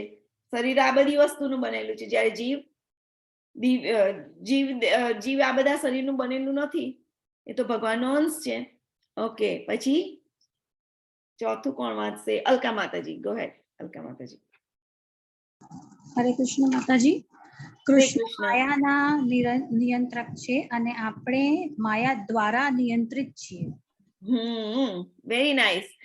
તો કાનો છે, માયાદેવીને કંટ્રોલ કોણ કરે? કાનો કરે કે તું ભાઈ આ કામ કર, આમ કર, અને એ માયાદેવી એના દ્વારા બધું સંચાલન કરે, આખા જગતનું, આપણું પણ કરે, બધા અહીંયા બધા જે જીવો છે બધાનું કરે. પછી આ બધી પ્રકૃતિ દેખાય છે એનું આખું માયા દ્વારા સંચાલન થાય.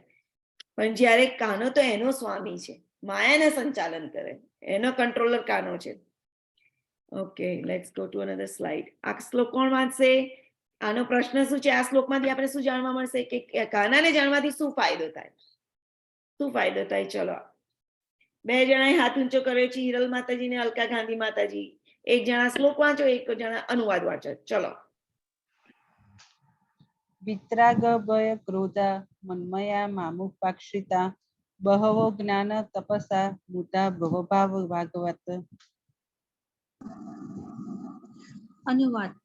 આસક્તિ, ભય તથા ક્રોધથી મુક્ત થઈને મારામાં સંપૂર્ણ રીતે લીન થઈને અને મારું શરણ લઈને અનુપ મનુષ્યો ભૂતકાળમાં મારા વિશેના જ્ઞાનથી પવિત્ર થયા છે અને એ રીતે તેઓ બધા મારા દિવ્ય પ્રેમને પામ્યા છે. હરે કૃષ્ણ માતાજી. હરે કૃષ્ણ. તો આગળ ફાયદો એક દેખાડી દીધો કે ભગવાનનું ધામ પ્રાપ્ત થાય છે, રાઈટ? ભગવાનને જાણીએ તો. હવે બીજું શું કે છે? ભગવાનનો પ્રેમ પ્રાપ્ત થાય છે. મદભાવમ આગતા, એમનો ભાવ, એમનો પ્રેમ પ્રાપ્ત થાય છે. અને ભગવાને કીધું કે અનેક લોકો ભૂતકાળમાં મારા જ્ઞાનથી પવિત્ર થઈ ગયા છે. ભગવાનનું શરણ લઈએ તો આપણામાં અત્યારે કેટલી બધી ખામી હોય. તમે 16 માળા કરશો ને તો ગેરંટી તમે 16 માળા નહીં તો ધીરે ધીરે બધું ચાલુ કરો. 10 વખત ભગવાનનું નામ દો, 20 વખત લો, પછી એવી રીતે કરીને એક આખી માળા પૂરી કરો, અને પછી એવી રીતે એક કરતા માળા વધારતા જાઓ, 16 માળા કરો.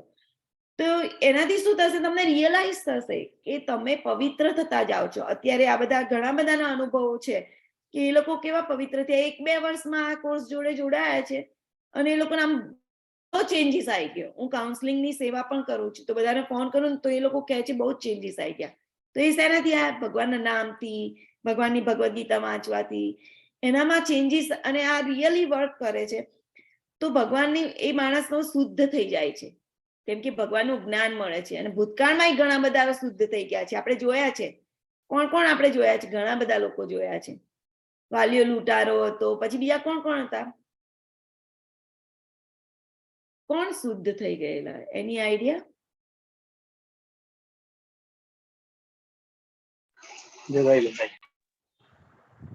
નરસિંહ મહેતા.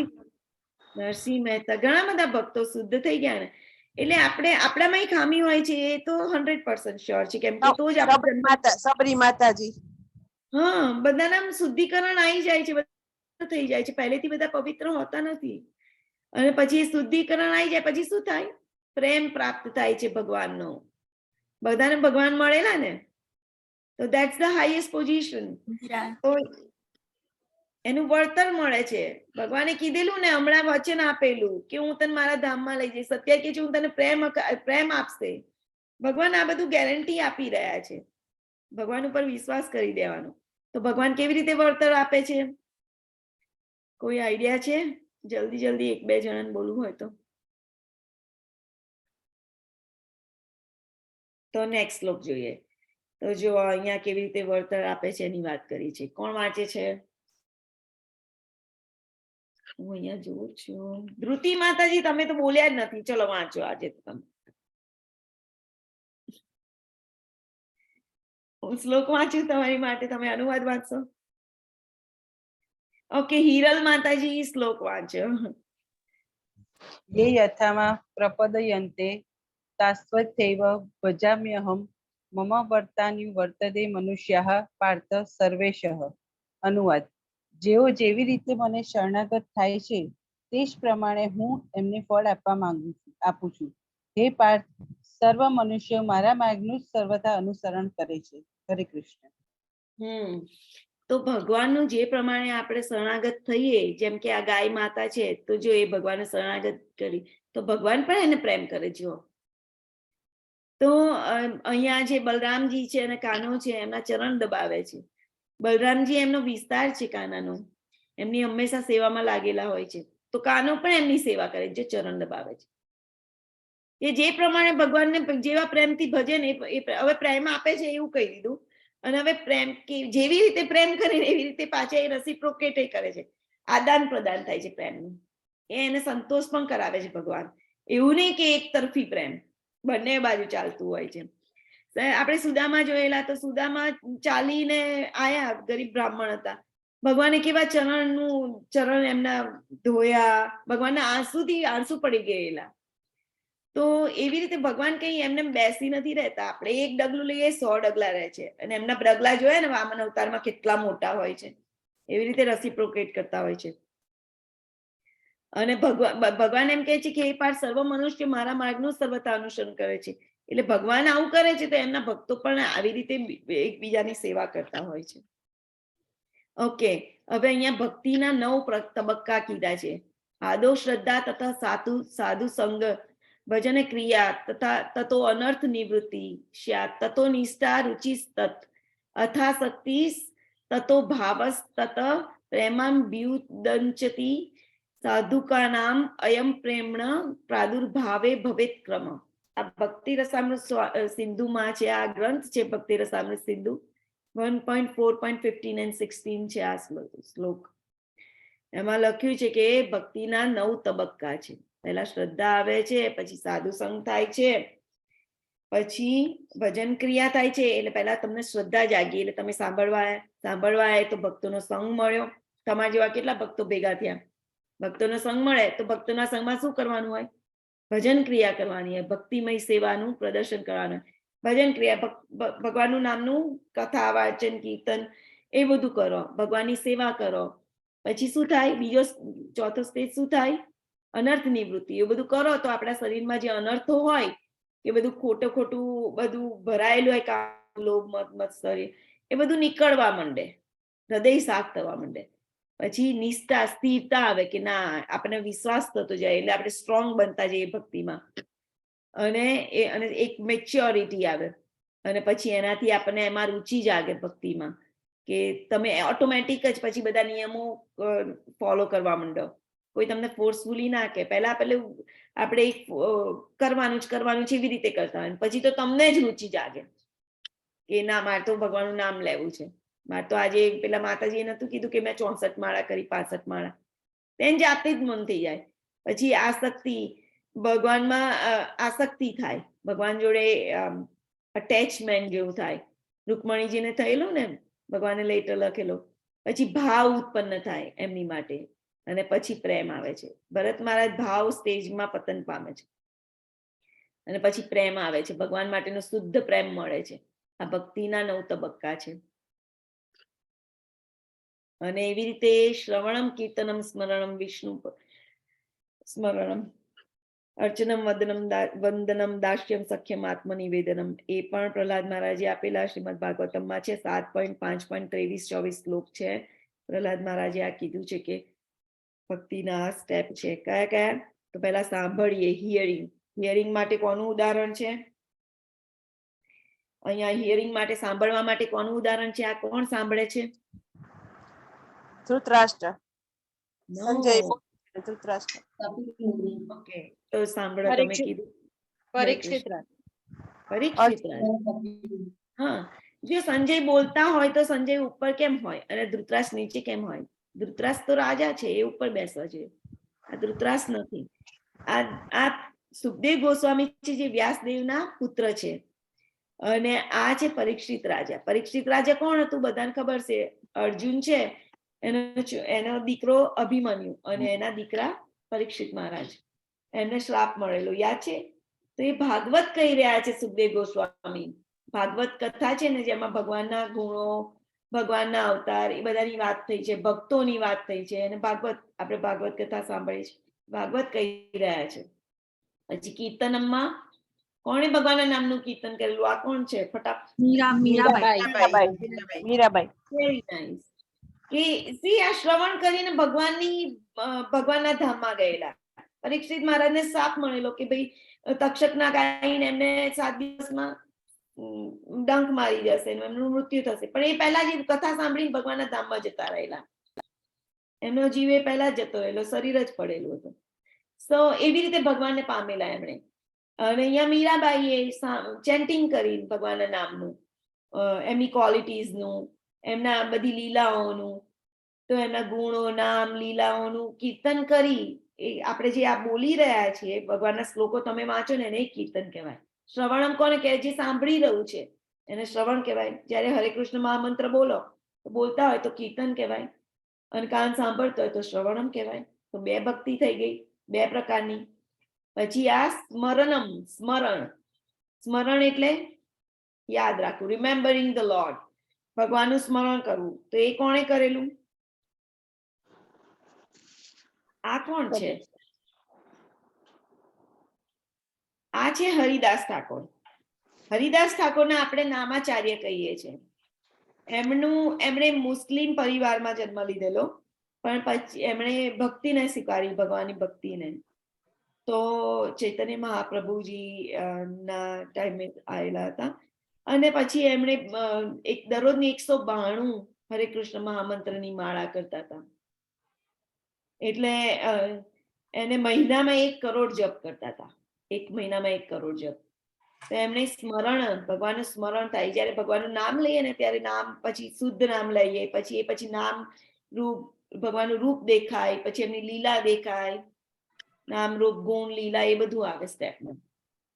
તો એમનું સ્મરણ કરતા હતા. પછી આ કોણ છે? પાદ સેવનમ. તો આ કોણ છે? લક્ષ્મીજી ને વિષ્ણુ ભગવાન. હા, લક્ષ્મીજી ભગવાનની સેવામાં લાગેલા હોય છે. લક્ષ્મી સહસ્ત્ર સત સંભ્રમ સેવ્યમાનમ. સહસ્ત્ર લક્ષ્મીજી ભગવાનની સેવામાં લાગેલા હોય છે, એ પાદ સેવન કરે છે. પછી આ કોણ છે? અર્ચનમ, વર્શિપિંગ ધ લોર્ડ. ભગવાનની સેવામાં કોણ આવે છે અર્ચનમમાં? રાધા કૃષ્ણ. પૃથુ મહારાજ. રાધા કૃષ્ણ તો ભગવાન છે. ભગવાનની સેવામાં ભગવાનનું અર્ચન. અર્ચન એટલે આપણે સેવા પૂજા કરીએ, એમને બધા વસ્ત્ર પહેરાઈએ, એમની આરતી કરીએ, એમની પૂજા કરીએ, એમને હાર પહેરાઈએ, એમને સજાઈએ, ક્લીન કરીએ, એ બધું આવે ને. તો એની અંદર શું આવે? એ અર્ચનમ કહેવાય. સેવા પૂજા કરીએ એને. એમાં પૃથુ મહારાજ આવે છે. પછી વંદનમમાં ધ્રુવ મહારાજ. ધ્રુવ મહારાજ. ધ્રુવ મહારાજ એમને વંદન કરેલા. પછી વંદન એટલે એ રીતે એમણે ભક્તિ આ બધા એ મેળવેલી છે, ભગવાનને મેળવેલા છે. આ એક જ બાજુ જઈને. પછી દાસ્યમ, દાસ રૂપે કોણે ભક્તિ કરેલી હતી? હનુમાનજી. હનુમાનજી, હું ભગવાનના સેવક. સખ્યમ, અર્જુન. અર્જુનજી. અને આત્મનિવેદનમ, નીલકંઠ. આત્મનિવેદન કોણે કરેલું હતું? પોતાનું સમર્પણ, ટોટલી સમર્પણ કોણે કરેલું? વામન ભગવાન. વામન અવતાર. વામન એક કૃષ્ણ છે, તો કોણે કરેલું હતું? નીલકંઠ. અર્જુન. વામન અવતાર હતો, બરોબર. તો વામન અવતાર હતો. Baliraja. Baliraja. There you go. તો બલિરાજાએ આત્મનિવેદન કરેલું હતું. એમણે સંપૂર્ણ શરણાગતિ, પોતાની સેલ્ફ નહીં આપી દીધી, પોતાની બધી સમૃદ્ધિ બધું જ આપી દીધું, આખું બધું, ઉપરના લોકો નીચેના લોકો બધું જ આપી દીધું, ત્રણેય લોક, અને પછી કશું ના મળ્યું તો પોતાને આપી દીધા. તો એને સંપૂર્ણ શરણાગતિ કહેવાય. એ બલિરાજા, વામન અવતારમાં બલિરાજાએ આપેલી હતી. સરસ. Let's go two 4.12. આપણે તો બહુ લેટ છે આજે. કોણ વાંચશે? અલકા માતાજી, ગો. હરે કૃષ્ણ માતાજી. હરે કૃષ્ણ. કર્મણા સિદ્ધમ યજંત ઇહ દેવતા ક્ષિપ્રમ હિ માનુષે લોકે સિદ્ધિર્ભવતિ કર્મજા. આ જગતમાં મનુષ્યો સકામ કર્મોમાં સિદ્ધિ ઈચ્છે છે, અને તેથી તેઓ દેવોને પૂજે છે. નિસંદેહ આ જગતમાં મનુષ્યને સકામ કર્મના ફળ જલ્દી પ્રાપ્ત થાય છે. હરે કૃષ્ણ. હરે કૃષ્ણ. તો આ જગતમાં છે ને માણસ શું ઈચ્છે છે? એને બધું જલ્દી મળી જાય એટલે દેવોની પૂજા કરે છે. તો અહીંયા એક માણસ છે, શંકર ભગવાનની પૂજા કરે છે. તો શંકર ભગવાન તો કેવા છે? ભગવાનનું નામ રાત દિવસ લેતા હોય છે, રામ રામ રામ રામ રામ રામ. અને સ્મશાનમાં જઈને બેસતા હોય છે, એમને કોઈ હેરાન ના કરે. પણ ધારો કે કોઈ ભક્ત આવી જાય ને એમને કઈ જોતું હોય તો લઈ લે, એટલે મને ડિસ્ટર્બ ના કરે. જેમ કે મમ્મી લોકો હોય, આપણે મમ્મી માતાઓ છીએ, તો છોકરું આવી ગયું હોય અને બહુ હેરાન કરતું હોય કે, અને આપણે કંઈક કામ કરતા હોય તો જા લઈ લે, કરી લે. આપણે એવું કહેતા હોય છે. એવી રીતે શંકર ભગવાન ભગવાનનું નામ લેતા હોય છે, કોઈ આવી જાય તો આપી દેતા હોય છે, અને જે જોઈએ આપી દેતા હોય છે, એટલે ભોળા શંભુ કહેવાય છે. તો જે દેવો હોય છે, એવી રીતે આ જે માણસ છે એ બ્રહ્માજીનો પૂજક છે, તો એમની પૂજા કરતો હોય. તો જે દેવો હોય છે, જો રેગ્યુલર માણસો સકામ કર્મોમાં સિદ્ધિ ઈચ્છે છે, એટલે એને પૂજા કરીને કશું જોઈએ છે, રાઈટ? તો જે જોતું હોય તો એ દેવોને પૂજે છે, અને આ જે સકામ કર્મોમાંથી તમને જે મળે, તમે જે ઈચ્છા, સકામ એટલે કામ વાળા, કામ એટલે કશું જોઈએ છે, ઈચ્છા છે, તો એ જેવા માણસો હોય છે, એ લોકો જે ભગવાનની પૂજા, દેવોની પૂજા કરતા હોય છે, એની જોડેથી જે માગે એ મળી જતું હોય છે. તમારા નસીબમાં હોય એટલું જ મળે. એ દેવો પણ એનાથી વધારે આપી નથી શકતા, કેમ કે દેવોની પણ પોઝિશન છે. કીધું ને બ્રહ્માજીની પોઝિશન છે, એવી રીતે બધા દેવોની પોઝિશન છે, બધા ભગવાનના સેવક છે.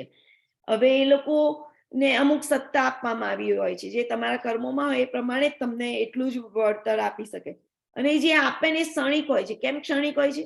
કેમ કે તમે બોડી છોડો પછી એ ઝીરો થઈ જાય, કશું લઈને નથી જવાતું, એટલે એ વસ્તુ ક્ષણિક થઈ જાય. તમને જે લાભ આપ્યો એ ક્ષણિક થઈ જાય, ટેમ્પરરી. પણ જયારે તમે ભગવાનની ભક્તિ કરો, ભગવાન જોડે જાઓ, તો એ કશું ક્ષણિક નથી હોતું, એ તમારી જોડે લાખો ટાઈમ રહે છે. ભગવાને જયારે ધ્રુવ મહારાજે માંગેલું કે બ્રહ્માજી જેવું મને રાજ્ય જોઈએ છે, બ્રહ્માજી કરતા ઉપર વૈકુંઠ લોક જેવું, એમને આખું વૈકુંઠ લોક જેવું ધામ આપી દીધેલું. ધ્રુવ મહારાજનું ધામ છે. પણ એ પહેલા એમને શું કીધું કે અહીંયા પણ એમને રાજ્ય આપેલું, અમુક 1000 વર્ષ સુધી એમને કરેલું, રાજ્ય ભોગવેલું, કેમ કે એમની ફાઇનલી ઈચ્છા એ હતી ને, તો ભગવાન આપણી અંદરની ઈચ્છા પણ સંતુષ્ટ કરે છે.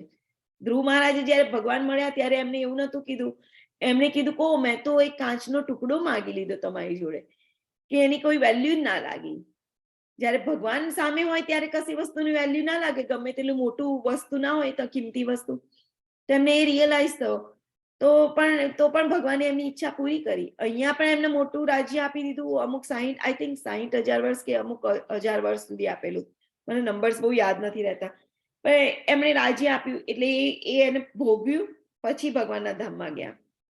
તો ભગવાન આ બધું જ આપે છે. જયારે દેવોની જોડે તમે આ કંઈ પણ માંગો કરો તો એ લોકો તમે બધું આપે છે ખરા, પણ અને જલ્દી આપે છે, પણ એ ક્ષણિક હોય છે. જયારે ભગવાન આપણે રિયલ પ્રેમ કરે છે, એ એમની જોડે પાછા બોલાવવા માંગે છે. એવું નથી ઈચ્છતા કે તમે આ શરીર લો અને જન્મ મૃત્યુ જરા વ્યાધિમાં ફસાવો ફરીથી અને એવી રીતે પતન પામો. એટલે આ દેવોનું અને ભગવાનનું આટલો ફરક છે. ઓકે, કોણ આ શ્લોક વાંચશે?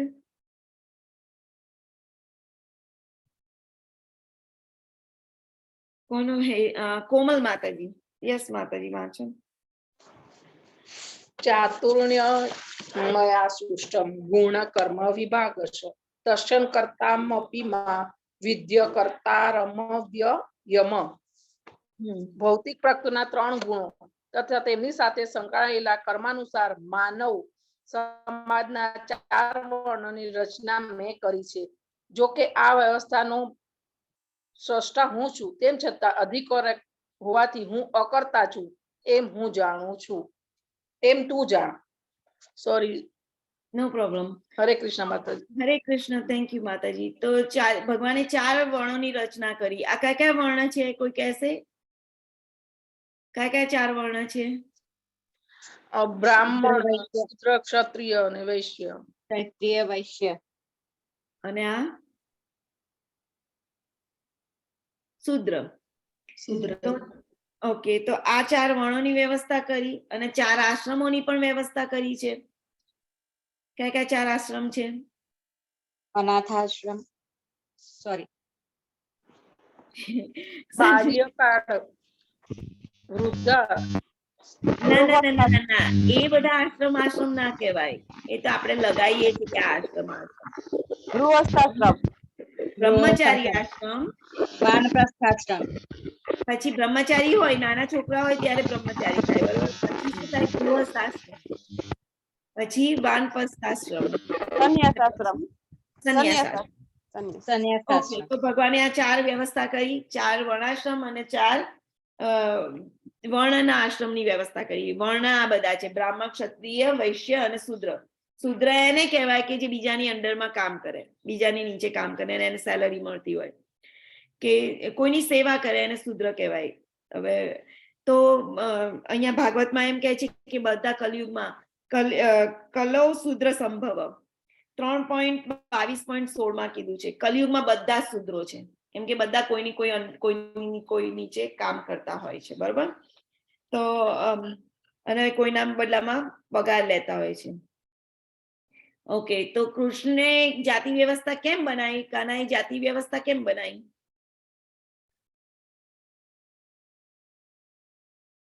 તો એનો જવાબ હવે હું જ આપી દઉં કે એટલા માટે કે આ જે વ્યવસ્થા બનાવી જેના કારણે બધાએ બ્રહ્મચારી બધા પોતાની શુદ્ધિકરણ કરી શકે, 1 by 1, જેમ કે બ્રાહ્મણ લેવલ સુધી પહોંચી શકે. આ શુદ્ર છે પણ આપણે ભક્તિ કરીએ તો બ્રાહ્મણ લેવલ સુધી પહોંચી શકીએ.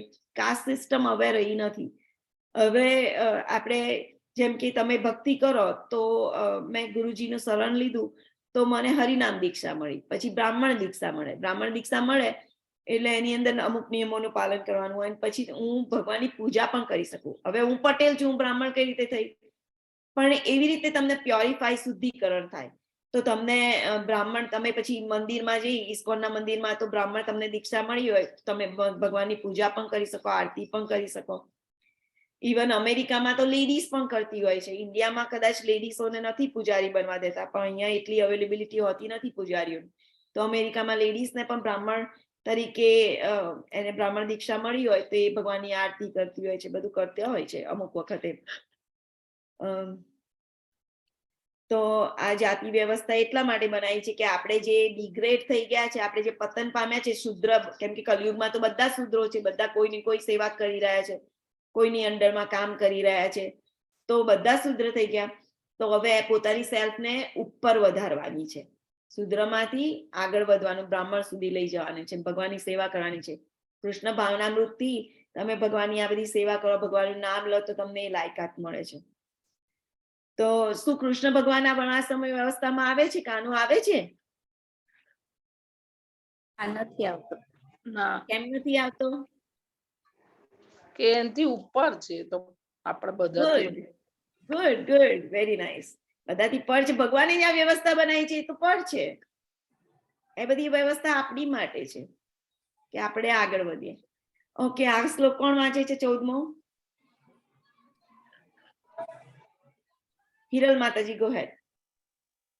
નમા કર્માણિ લિંપન્તિ નમે કર્મ ફલે સ્પૃહા ઇતિમા યોર બીજાનાતિ કર્મે ભિર્નસ વધ્યતે. મને કોઈ કર્મ પ્રભાવિત કરતું નથી અને મને કર્મના ફળની આકાંક્ષા પણ નથી. જે મનુષ્ય મારા વિશેના આ સત્યને જાણે છે તે પણ કર્મોના ફળ દ્વારા બદ્ધ થતો નથી. હરે કૃષ્ણ. હરે કૃષ્ણ. તો જો અહીંયા ભગવાને શું કીધું કે એમના જે કર્મો છે એમને જાણી લે. એમના કર્મો એટલે હમણાં ના કીધું લીલા ને બધું જાણી લે, તો એ બધું જાણે. નમે કર્માણી લિંપંતી, મને કોઈ કર્મ પ્રભાવિત કરતું નથી. એટલે ભગવાન આ બધું કરે છે, આ બધી દુનિયા બનાવે, બધું જ કરે. આપણી જોડે હૃદય આપણે છીએ અને આપણી બાજુમાં ભગવાન બેઠેલા છે. જીવ છે ને એની બાજુમાં બેઠેલા ભગવાન. તો ભગવાન આ બધું આપણી જોડે આવે છે, બધું જોવે છે, બધું કરે છે. એવી રીતે આ બધું બનાવે છે. એમની માયા શક્તિ દ્વારા આ બધું બની ગયું છે. બધા દેવી દેવતાઓને બધી પોઝિશન આપી દીધી છે. સૂર્યદેવને પ્રકાશ આપવાનું, ગરમી આપવાનું કામ છે, ઇન્દ્રને વરસાદ વરસાવવાનું કામ છે, વાયુદેવને પવન માટેનું, આ બધાને બધું સોંપી દીધું છે. પણ આ બધું સોંપ્યું છે પણ એ એમાં લીંપાતા નથી. અને બધા જે નિયમો બનાવે છે એમાં પણ એ આધીન રહેતા નથી. જેવી રીતે રાજા હોય, રાજા બધા રાજ્યના નિયમ બનાવે તો એ પ્રજા માટે બનાવે, એ આધીન નથી હોતો નિયમોની માટે. તો નમામ કર્મણી લિંપંતી, ભગવાનને કોઈ કર્મથી લીંપાતા નથી, એટલે પ્રભાવિત કરતા નથી. નમે કર્મ ફલે સ્પૃહા, કે ભગવાનને કોઈ કર્મના ફળની, કે આ બધું બનાવી દીધું તો કંઈક મળશે એવી આશા પણ નથી હોતી. એમને તો કશું મેળવવાનું જ હોતું નથી. એમની જોડે તો બધું જ છે. હવે એમને શું જોઈએ? કઈ નહીં. તો અને ઓમ પૂર્ણમદ પૂર્ણમિદમ પૂર્ણાત પૂર્ણમુદચ્યતે પૂર્ણસ્ય પૂર્ણમાદાય પૂર્ણમેવાવશિષ્યતે. એમને પૂર્ણ છે, એમને કશાની જરૂર જ નથી હોતી. સર્વ કારણ કારણે ઇતિમામ યોબી જાનાતી કર્મ ભિન્ન ઉચિત સંબધ્યતે. એટલે આ જે જાણી જાય છે, ઇતિમામ યોબી જાનાતી, જે જાણી જાય છે કે ભગવાનના કર્મ કેવા હોય છે, ભગવાન એનાથી લીંપાતા નથી, એનાથી પ્રભાવિત થતા નથી, એમના કર્મફળની આશા પણ નથી હોતી. આ બધું જે જાણી જાય છે, આ સત્યને જે જાણે છે, એ કર્મ ભિન્ન સંબધ્યતે, એ કર્મના ફળના બંધનમાં પડતો નથી, બદ્ધ થતો નથી. એટલે જે જાણી જાય એને આટલો ફાયદો થાય છે. બોલો, એમાં બંધનમાં પડતો જ નથી. તો આ ભગવાનના આ સ્વભાવને જાણી જવો જોઈએ, આપણે આ ધ્યાનમાં રાખવું જોઈએ. તો જેમ કે એક એમ્પ્લોયી હોય, એક ઓનર હોય કોઈ કંપનીનો, જે માલિક હોય, તેની નીચે કામ કરનારા કર્મચારી હોય, તો કર્મચારી કંઈક ખોટું સારું કરે તો એની અસર એ ઓનરને થતી નથી, કેમ કે એને કંઈક ઊંધું ચત્તું કર્યું છે, તો એનું ફળ એને મળવાનું છે, કે એને જોબમાંથી કાઢી મૂકશે, કે વોર્નિંગ આપશે, કે એને અસર થવાની છે. એવી રીતે ભગવાન અહીંયા માલિક છે અને આપણે બધા માટે આ બધું બનાવેલું છે. એ ભગવાન એમાં પડતા નથી. ભગવાન તો, અને આપણે કંઈ પણ કરીએ, આપણા જે કર્મો હોય, આપણે કંઈ પણ કરીએ તો એની માટે ભગવાન જવાબદાર પણ થતા નથી. આ બધું ભાવાર્થમાં લખેલું છે, પ્લીઝ વાંચી લોજો આ શ્લોકના ભાવાર્થમાં, કે ભગવાન એની જોડે, ભગવાન આપણા કંઈ આપણી માટે જવાબદાર નથી, આપણા કર્મો માટે. જેવી રીતે પેલો માલિક હતો, એના કર્મચારીઓના કર્મ માટે જવાબદાર નતો. અને ભગવાન કોઈનો પક્ષપાત પણ કરતા નથી, કે ભગવાન એવું નથી કહેતા કે આ સારો કે આ ખોટો. ભગવાન માટે બધા સરખા હોય છે, અને આપણે જ આપણા કર્મોના માટે જવાબદાર હોઈએ છીએ. અને જે જીવો છે એ બધા જીવો એમના સારા કે ખોટા કર્મ માટે, કર્મના ફળ માટે જવાબદાર હોય છે, અને એને અધીન હોય છે. બરોબર? તો બધાએ ભગવાનના સ્વભાવને, એટલે કે આ એમની દિવ્ય પ્રકૃતિ છે, એને જાણી લેવી જોઈએ. અને જાણી લે, એ સત્યને જાણે, એ કોઈ દિવસ કર્મના ફળથી બંધાતો નથી. જો કર્મના ફળથી બંધાઈએ નહીં તો આપણે શરીર લેવું ના પડે. આપણે કેમ અહીંયા શરીર લઈએ છીએ? કેમ કે આપણે એવા કર્મો કર્યા છે, ફળ ભોગવવા માટે આવીએ છીએ, બીજા જન્મો લીધે કરીએ છીએ, બીજા કર્મો કરીએ, બીજો જન્મ લઈએ. એટલે ભગવાનને આ બધું લાગતું નથી. અને ભગવાનને જે જાણી જાય છે, એ ભક્તિ કરે છે, તો એ બધું જાણતો હોય છે ભક્ત બધું, અને આ બધામાં પડતો નથી, બંધાતો નથી. આ શ્લોક કોણ વાંચે છે? કોઈનો હેન્ડ રેઝ? ઓકે, કોમલ માતાજી વાંચે.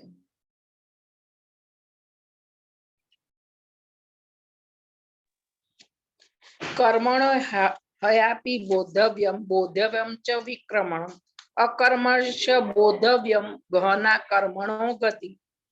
કર્મની આટી ઘૂંટીને સમજવી ઘણી મુશ્કેલ હોય છે, માટે મનુષ્ય કર્મ શું છે, વિકર્મ શું છે અને અકર્મ શું છે તે સારી રીતે જાણવું જોઈએ.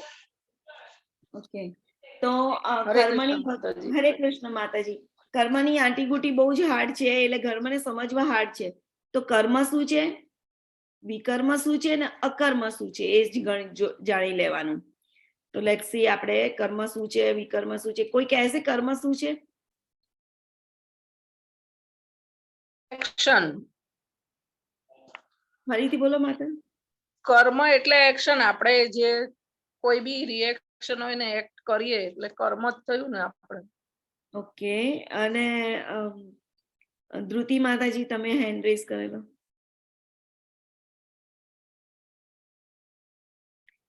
ઓકે, તો કર્મ છે એક સકામ કર્મ કહેવાય, ઈચ્છા વાળું કર્મ, અને ફળની આશા રખાતી હોય કે મને કંઈ મળે, જેવું કીધું ને કોમલ માતાજીએ કે રિએક્શન. ઓકે, વિકર્મ શું છે? ભગવાનના નિયમોનું ભંગ કરવાનું, શાસ્ત્રોની વિરુદ્ધ જે કંઈ કરીએ. હા, શાસ્ત્રની વિરુદ્ધ ખોટા કામો કર્યા હોય એ બધું વિકર્મમાં આવી જાય. અને આ બધું જ આ બધું સકામ કર્મ એટલે સકામ કર્મ, અને વિકર્મ.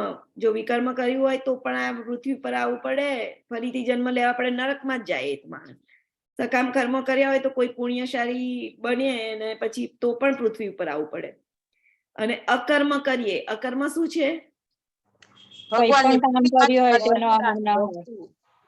ભગવાનની ભક્તિ માટે કરેલા કર્મ. હા, ભગવાન કૃષ્ણ માટે જે કામ કરીએ, જે કાર્ય કરીએ એને અકર્મ કહેવાય. એની માટે પછી એનું ફળ એમાં ફળની આશા નથી, એનાથી ફળ એટલે ફળ જેવું કઈ હોતું નથી, કેમ કે ભગવાનના ધામમાં આપણને લઈ જાય છે. અને મોસ્ટલી આપણે એવી રીતે કર્મ કરવા જોઈએ કે કૃષ્ણની પ્રસન્નતા અર્થે, આપણી માટે નહીં. પેલું ગઈકાલે નતું કીધું, નિજેન્દ્રિય પ્રીતિ વાંચા તારે કામ, કૃષ્ણેન્દ્રિય પ્રીતિ વાંચા દરે પ્રેમ નામ. કાનાના પ્રીતિ માટે જે કામ કરીએ એને પ્રેમ કહેવાય, અને આપણી પ્રીતિ માટે જે કામ કરીએ, આપણી મજા માટે, તો એને કાનાની પ્રીતિ માટે જે કરીએ એને પ્રેમ કહેવાય, અને આપણી પ્રીતિ માટે કરીએ એને કામ કહેવાય. Okay, sorry for that. તો આ બધું જે જાણે છે એ ભગવાને કીધું જાણી લેવું જોઈએ એ બધું. તો આ કોણ છે? નારદજી છે. હા, નારદજી અકર્મ કરે છે. કેમ? આખો દિવસ ભગવાનનું નામ લે છે.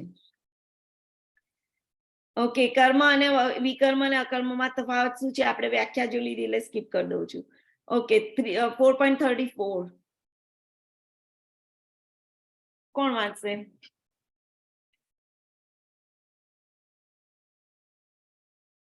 કોઈનો હેન્ડ રેઝ નથી.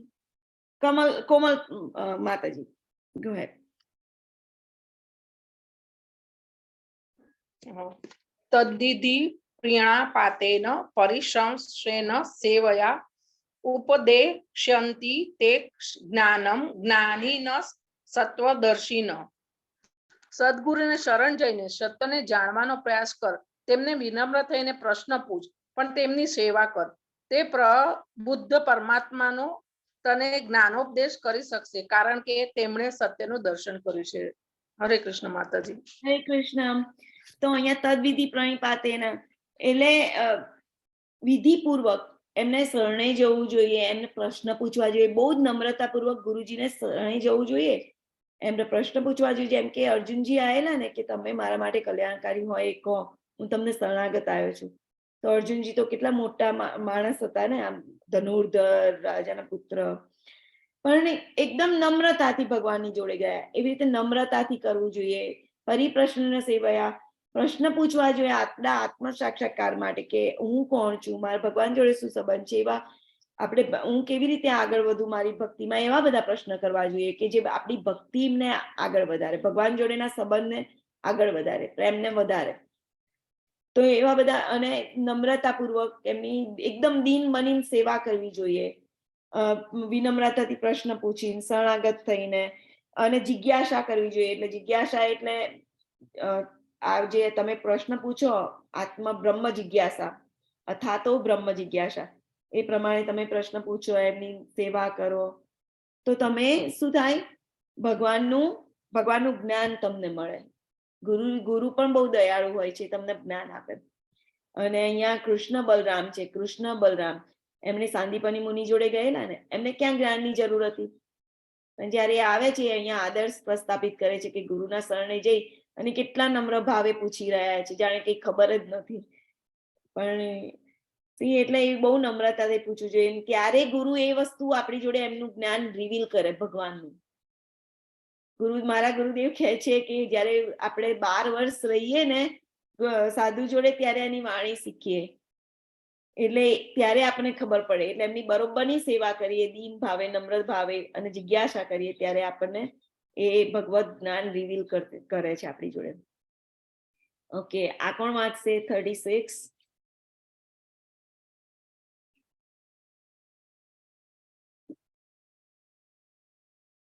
યા કોમલ માતાજી, ગો હેડ. અપી દેશતી પામેભ્યમ સવેભમ પાપકૃતમ સર્વજ્ઞાન પ્લવેનૈવં વૃજીનમ સત્પ્રિષ્યસી. જો તમે બધા પાપીઓ પણ સૌથી મોટો પાપી ગણવામાં આવે, તો એ તું જ્યારે દિવ્ય જ્ઞાન રૂપી નૌકામાં સ્થિત થઈશ, ત્યારે દુઃખોનો સાગરને પાર કરી શકીશ. હરે કૃષ્ણ માતાજી. હરે કૃષ્ણ. તો આની અંદર શું કીધું છે કે બહુ જ પાપ કર્યું હોય તમે, અને ઓછું પાપ કર્યું હોય કે બહુ પાપ કર્યું હોય, પણ તમે પાપ કર્યું હોય કે આપણે અહીંયા આવ્યા છે તો આપણે પાપો તો કર્યા હશે, પુણ્યો કર્યા હશે, બધું કર્યું હશે. તો આપણે કર્યા હોય તો આપણે ભવસાગરમાં આવ્યા છે, રાઈટ? આ ભવસાગર છે, આપણે જીવન સંઘર્ષ છે ને, આ ભવસાગર છે, અજ્ઞાન રૂપી ભવસાગર છે. કેમ કે આપણે અજ્ઞાની છે ને, આપણે ખબર નથી કે ભગવાનની જોડે જવું જોઈએ, તો એટલા માટે આપણે આવ્યા છીએ. તો આ ભવસાગરમાં જે જુદી જુદી યોનિઓ છે આની અંદર, તે બધામાં આપણે પડી ગયા છે. તો પણ આપણે શું કરીએ? આપણે જ્ઞાન રૂપી નૌકામાં સ્થિત થઈએ. જ્ઞાન કયું? કૃષ્ણ ભાવના યુક્ત જ્ઞાન. એક એવું એકદમ સરળ જ્ઞાન છે, ઉત્કૃષ્ટ જ્ઞાન છે અને ઉત્તમ જ્ઞાન છે. આનાથી ઉત્તમ કશું નથી. તો એ નૌકામાં જો ગમે તેલો તરવૈયો ના હોય, ગમે તેલો હોશિયાર હોય, પણ દરિયાની સામે તો કોઈની બાજી ચાલે નહીં, કોઈનું ચાલે જ નહીં. એમાં બધા એ જ થઈ જાય. એવી જીવન સાગર રૂપમાં, જીવન અજ્ઞાન રૂપ સાગર છે, અને એની અંદર એ જે દરિયો છે એની અંદર તમે તરતા હો, મીન્સ અત્યારે માણી રહ્યા છો આ બધા શરીરને ને બધાને, પણ એમાંથી બહાર નીકળવા માટે કૃષ્ણ ભાવનામૃત રૂપી જ્ઞાનની નૌકામાં બેસવું પડે. અને એ નૌકામાં બેસીએ તો ગમે તેટલા પાપી માણસ હોય ને, એની પણ શુદ્ધિકરણ થતી હોય છે. ગમે તેટલો પાપ ના કર્યો હોય, એ પણ ચાંડાળ જેવો માણસ પણ ભગવાન કહે છે કે એને સાધુ સમજવાનો, ભગવાનનું નામ લઈને. તો એટલે કૃષ્ણ ભાવના રૂપી નૌકામાં બેસી જવાનું, અને એ જ્ઞાન રૂપી નૌકામાં બેસવાથી ભગવાન આપણને બચાવી લે છે. તો આની અંદર ઉદાહરણ છે કે જો આ એક મૃગારી નામનો મૃગારી હોય છે, એટલે જે આ બધા પ્રાણીઓનું મારતો હોય છે, ને એને કેવી ટેવ હોય છે ખબર છે? બધાને અધમરા મારીને મૂકી દે. અને બધા જે તડપે ને મળતા, એ જોવા બહુ ગમે. બોલો, આવું પેશન હોય છે એને. તો નારદજી જતા હોય છે જંગલના માર્ગે, તો દેખે છે કે આ માણસ આવું કરી રહ્યો છે, પછી એની જોડે વાત કરે છે. તો નારદજી કહે છે મને તો દયા આવે છે. તો મૃગારી કે શેની દયા આવે છે? પ્રાણીઓની? તો કે ના, મને તો તારી દયા આવે છે. તો કે કેમ મારી દયા આવે છે? તો કે પછી તારે આ તે બધા મારું છું ને, પછી તારે આ સેમ જ કરવું પડશે, આ બધા તને આવી રીતે મારશે અને તારે આવી રીતે તડપવું પડશે. એટલે એને ભાન પડે છે. તો કે હવે મારે શું કરવું જોઈએ? એવી રીતે નારદજીના શરણે જાય છે. તો એને કીધું, નારદજી કે કેમ કર, આ બધું જે ભેગું કરેલું છે ને, આ બધું કામ કરીને કમાયેલું, એ બધું વહેંચી માર. તો કે મારા પરિવારનું કેવી રીતે જતન થશે? તો કે એ તો હું એની ચિંતા તું ના કરીશ. અને બધું વહેંચી મારે છે, પાછો આવે છે. પછી કે નારદજી કે હવે શું કરું? અરે મૃગારી કે શું કરું? તો નારદજી કે હવે ભગવાનનું નામ લે. પછી થોડાક ભગવાનનું નામ લેવા માટે બેસી જાય છે પેલો, બધું છોડી છાડી. અને પછી થોડા વર્ષો પછી નારદજી અને આ પર્વત મુનિ છે એ આવે છે. તો પછી આ જે મૃગારી છે, આ મૃગારીનામાં આ પરિવર્તન આવ્યું. હો, જે પાપી લોકો હોય છે એનામાં ભક્તિથી આ પરિવર્તન આવે છે દેખાડ્યું છે. જો એ બધી કીડીઓને પોતાના વસ્ત્ર દ્વારા આમ ખસેડે છે. કેમ? એને દંડવત કરવા છે. તો એને કીડીઓ, હવે જે પહેલા તડપતા મારતો હતો, એને આ કીડીઓનું ભાન થયું કે આ મરી જશે, એટલે નાના જીવને પણ હવે એ બચાવતો થઈ ગયો. કેટલું પરિવર્તન આવ્યું! ભક્તિથી આ ઓટોમેટિક પરિવર્તન આવે છે. કોઈ આર્ટિફિશિયલી બહારથી લાવવાની જરૂર પડતી નથી. એની જાતે હૃદયમાં પરિવર્તન આવે છે, ક્લીન થાય છે. ભગવાન હૃદયમાં હરિનામથી હૃદયમાં શુદ્ધિકરણ કરે છે કાનો. તો આ ખસેડી દીધું બધા. આ જે પરિવર્તન આવ્યું, એ પરિવર્તન થી આપણને હવે ખબર પડે કે મોટામાં મોટો પાપી પણ આ જે દુઃખોના સાગરને પાર કરી જાય છે. ફરીથી જન્મ મૃત્યુમાં આપણને પતન થતું નથી. આપણે ભગવાનના ધામમાં જઈએ છીએ. Let's go to 40.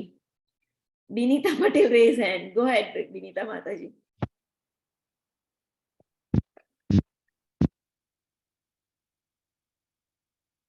અનમ્યુટ કરો કદાચ.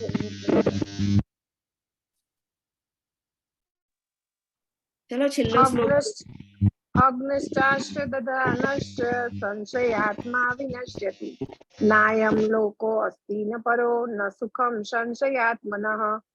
પરંતુ જે અજ્ઞાની તથા શ્રદ્ધાવિહીન મનુષ્યો પ્રમાણભૂત શાસ્ત્રોમાં સંદેહ કરે છે, તેઓ ભગવત ભાવના પામતા નથી. તેમનું પતન થાય છે. સંશયગ્રસ્ત વ્યક્તિ માટે નથી આ લોકમાં સુખ, કે નથી પરલોકમાં. હરે કૃષ્ણ. હરે કૃષ્ણ. તો જે અજ્ઞાની માણસ છે, જે જ્ઞાન રૂપી નૌકામાં બેઠેલો નથી અને અજ્ઞાની છે, જે પેલા ભવસાગરમાં પડેલો જ રહે છે અને કોઈ કૃષ્ણ ભાવના માટે કશો વિચાર જ નથી, કૃષ્ણ ભક્તિ માટે, તો એનું શું થાય છે? એ શ્રદ્ધાવિહીન માણસ હોય છે. એનો કેવી શ્રદ્ધા હોય છે? એ શાસ્ત્રોમાં વિશ્વાસ જ કરતો નથી. અને ઘણા લોકો આપણે જોયા છે જેને કઈ સાંભળવું જ નથી શાસ્ત્રનું. અને ઘણા કેટલાક લોકો એવા હોય છે કે ઓકે સાંભળ્યું ને, પણ ભગવાનને ભજવા જ નથી. તો એને વિશ્વાસ નથી, શ્રદ્ધા નથી ભગવાનમાં, અને તો પછી એનું શું થાય છે?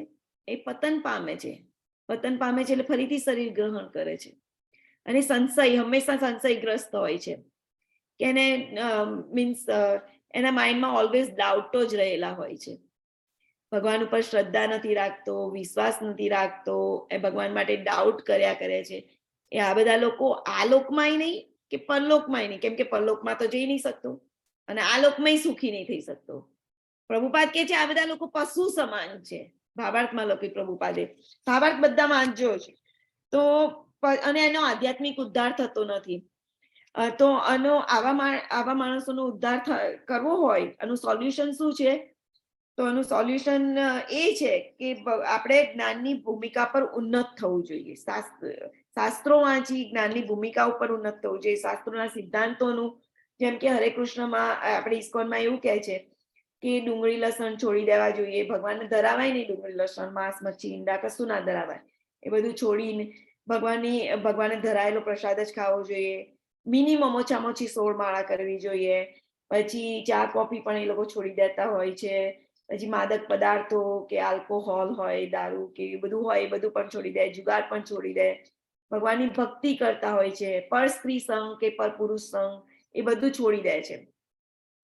અને આ બધા જે શાસ્ત્રના નિયમો છે, જે ગુરુ પરંપરામાં આવતા ગુરુઓ છે, એના આચાર્યોના પગલાનું અનુસરણ કરવું જોઈએ કે એ લોકોએ શું કરેલું. જેમ કે હરિદાસ ઠાકોર હતા, એમણે કેટલી બધી માળા કરતા હતા. આપણી લાયકાતમાં હોય એટલી માળા કરવાની, ક્વોલિફિકેશન હોય એટલી, પણ એવી રીતે સફળ થવું જોઈએ તો ભગવાનના ધામમાં જવાય. પતન પામવું ના જોઈએ. ઓકે, 4.42. યસ વિનીતા માતાજી, ગો. તસ્માદ જ્ઞાનમ સંભૂતમ ઇત્થમ જ્ઞાનાસીનાત્મનઃ ચિત્વેનમ સંશયમ યોગ માતિ સ્ટોતિષ્ઠ ભારત. માટે અજ્ઞાનવશ તારા હૃદયમાં જે સંદેહ ઉત્પન્ન થયા છે તેમને જ્ઞાનરૂપી શત્રુ વડે કાપીને, હે ભારત, તું યોગારૂઢ થઈને ઉઠ અને યુદ્ધ કર. હરે કૃષ્ણ. હરે કૃષ્ણ. તો પછી આપણા હૃદયમાં અજ્ઞાન બેઠેલું છે ને, તો એનાથી આપણા બધા બહુ ડાઉટ્સ છે. તો પ્રશ્ન આવી રીતે ગુરુને પૂછવાના. જે ગુરુ મળે કે એને પ્રશ્ન પૂછવાના નમ્રતાપૂર્વક, એમની સેવા કરી, તો એ જ્ઞાન આપશે ને. તો એ જ્ઞાન રૂપી શત્રુને કાપીને, હે ભારત ઉઠ અને યુદ્ધ કરે. હવે એટલે એમ ભગવાને એને દિવ્ય જ્ઞાન આપી દીધું. એટલે એમ કે છે હવે તું ઉભો થા અને યુદ્ધ કર, હું જે કહું છું એ કર. તો આપણે પણ ભગવાને જે બધું કૃષ્ણ ભક્તિ શીખવાડી હોય એ બધું ગ્રહણ કરવું જોઈએ અને આપણે ભક્તિ કરવા લાગવા જોઈએ. તો આ પ્રમાણે આજનો અધ્યાય એન્ડ થાય છે. હરે કૃષ્ણ. હરે કૃષ્ણ કૃષ્ણ કૃષ્ણ હરે હરે, હરે રામ રામ રામ હરે હરે. હરે કૃષ્ણ. હરે કૃષ્ણ માતાજી.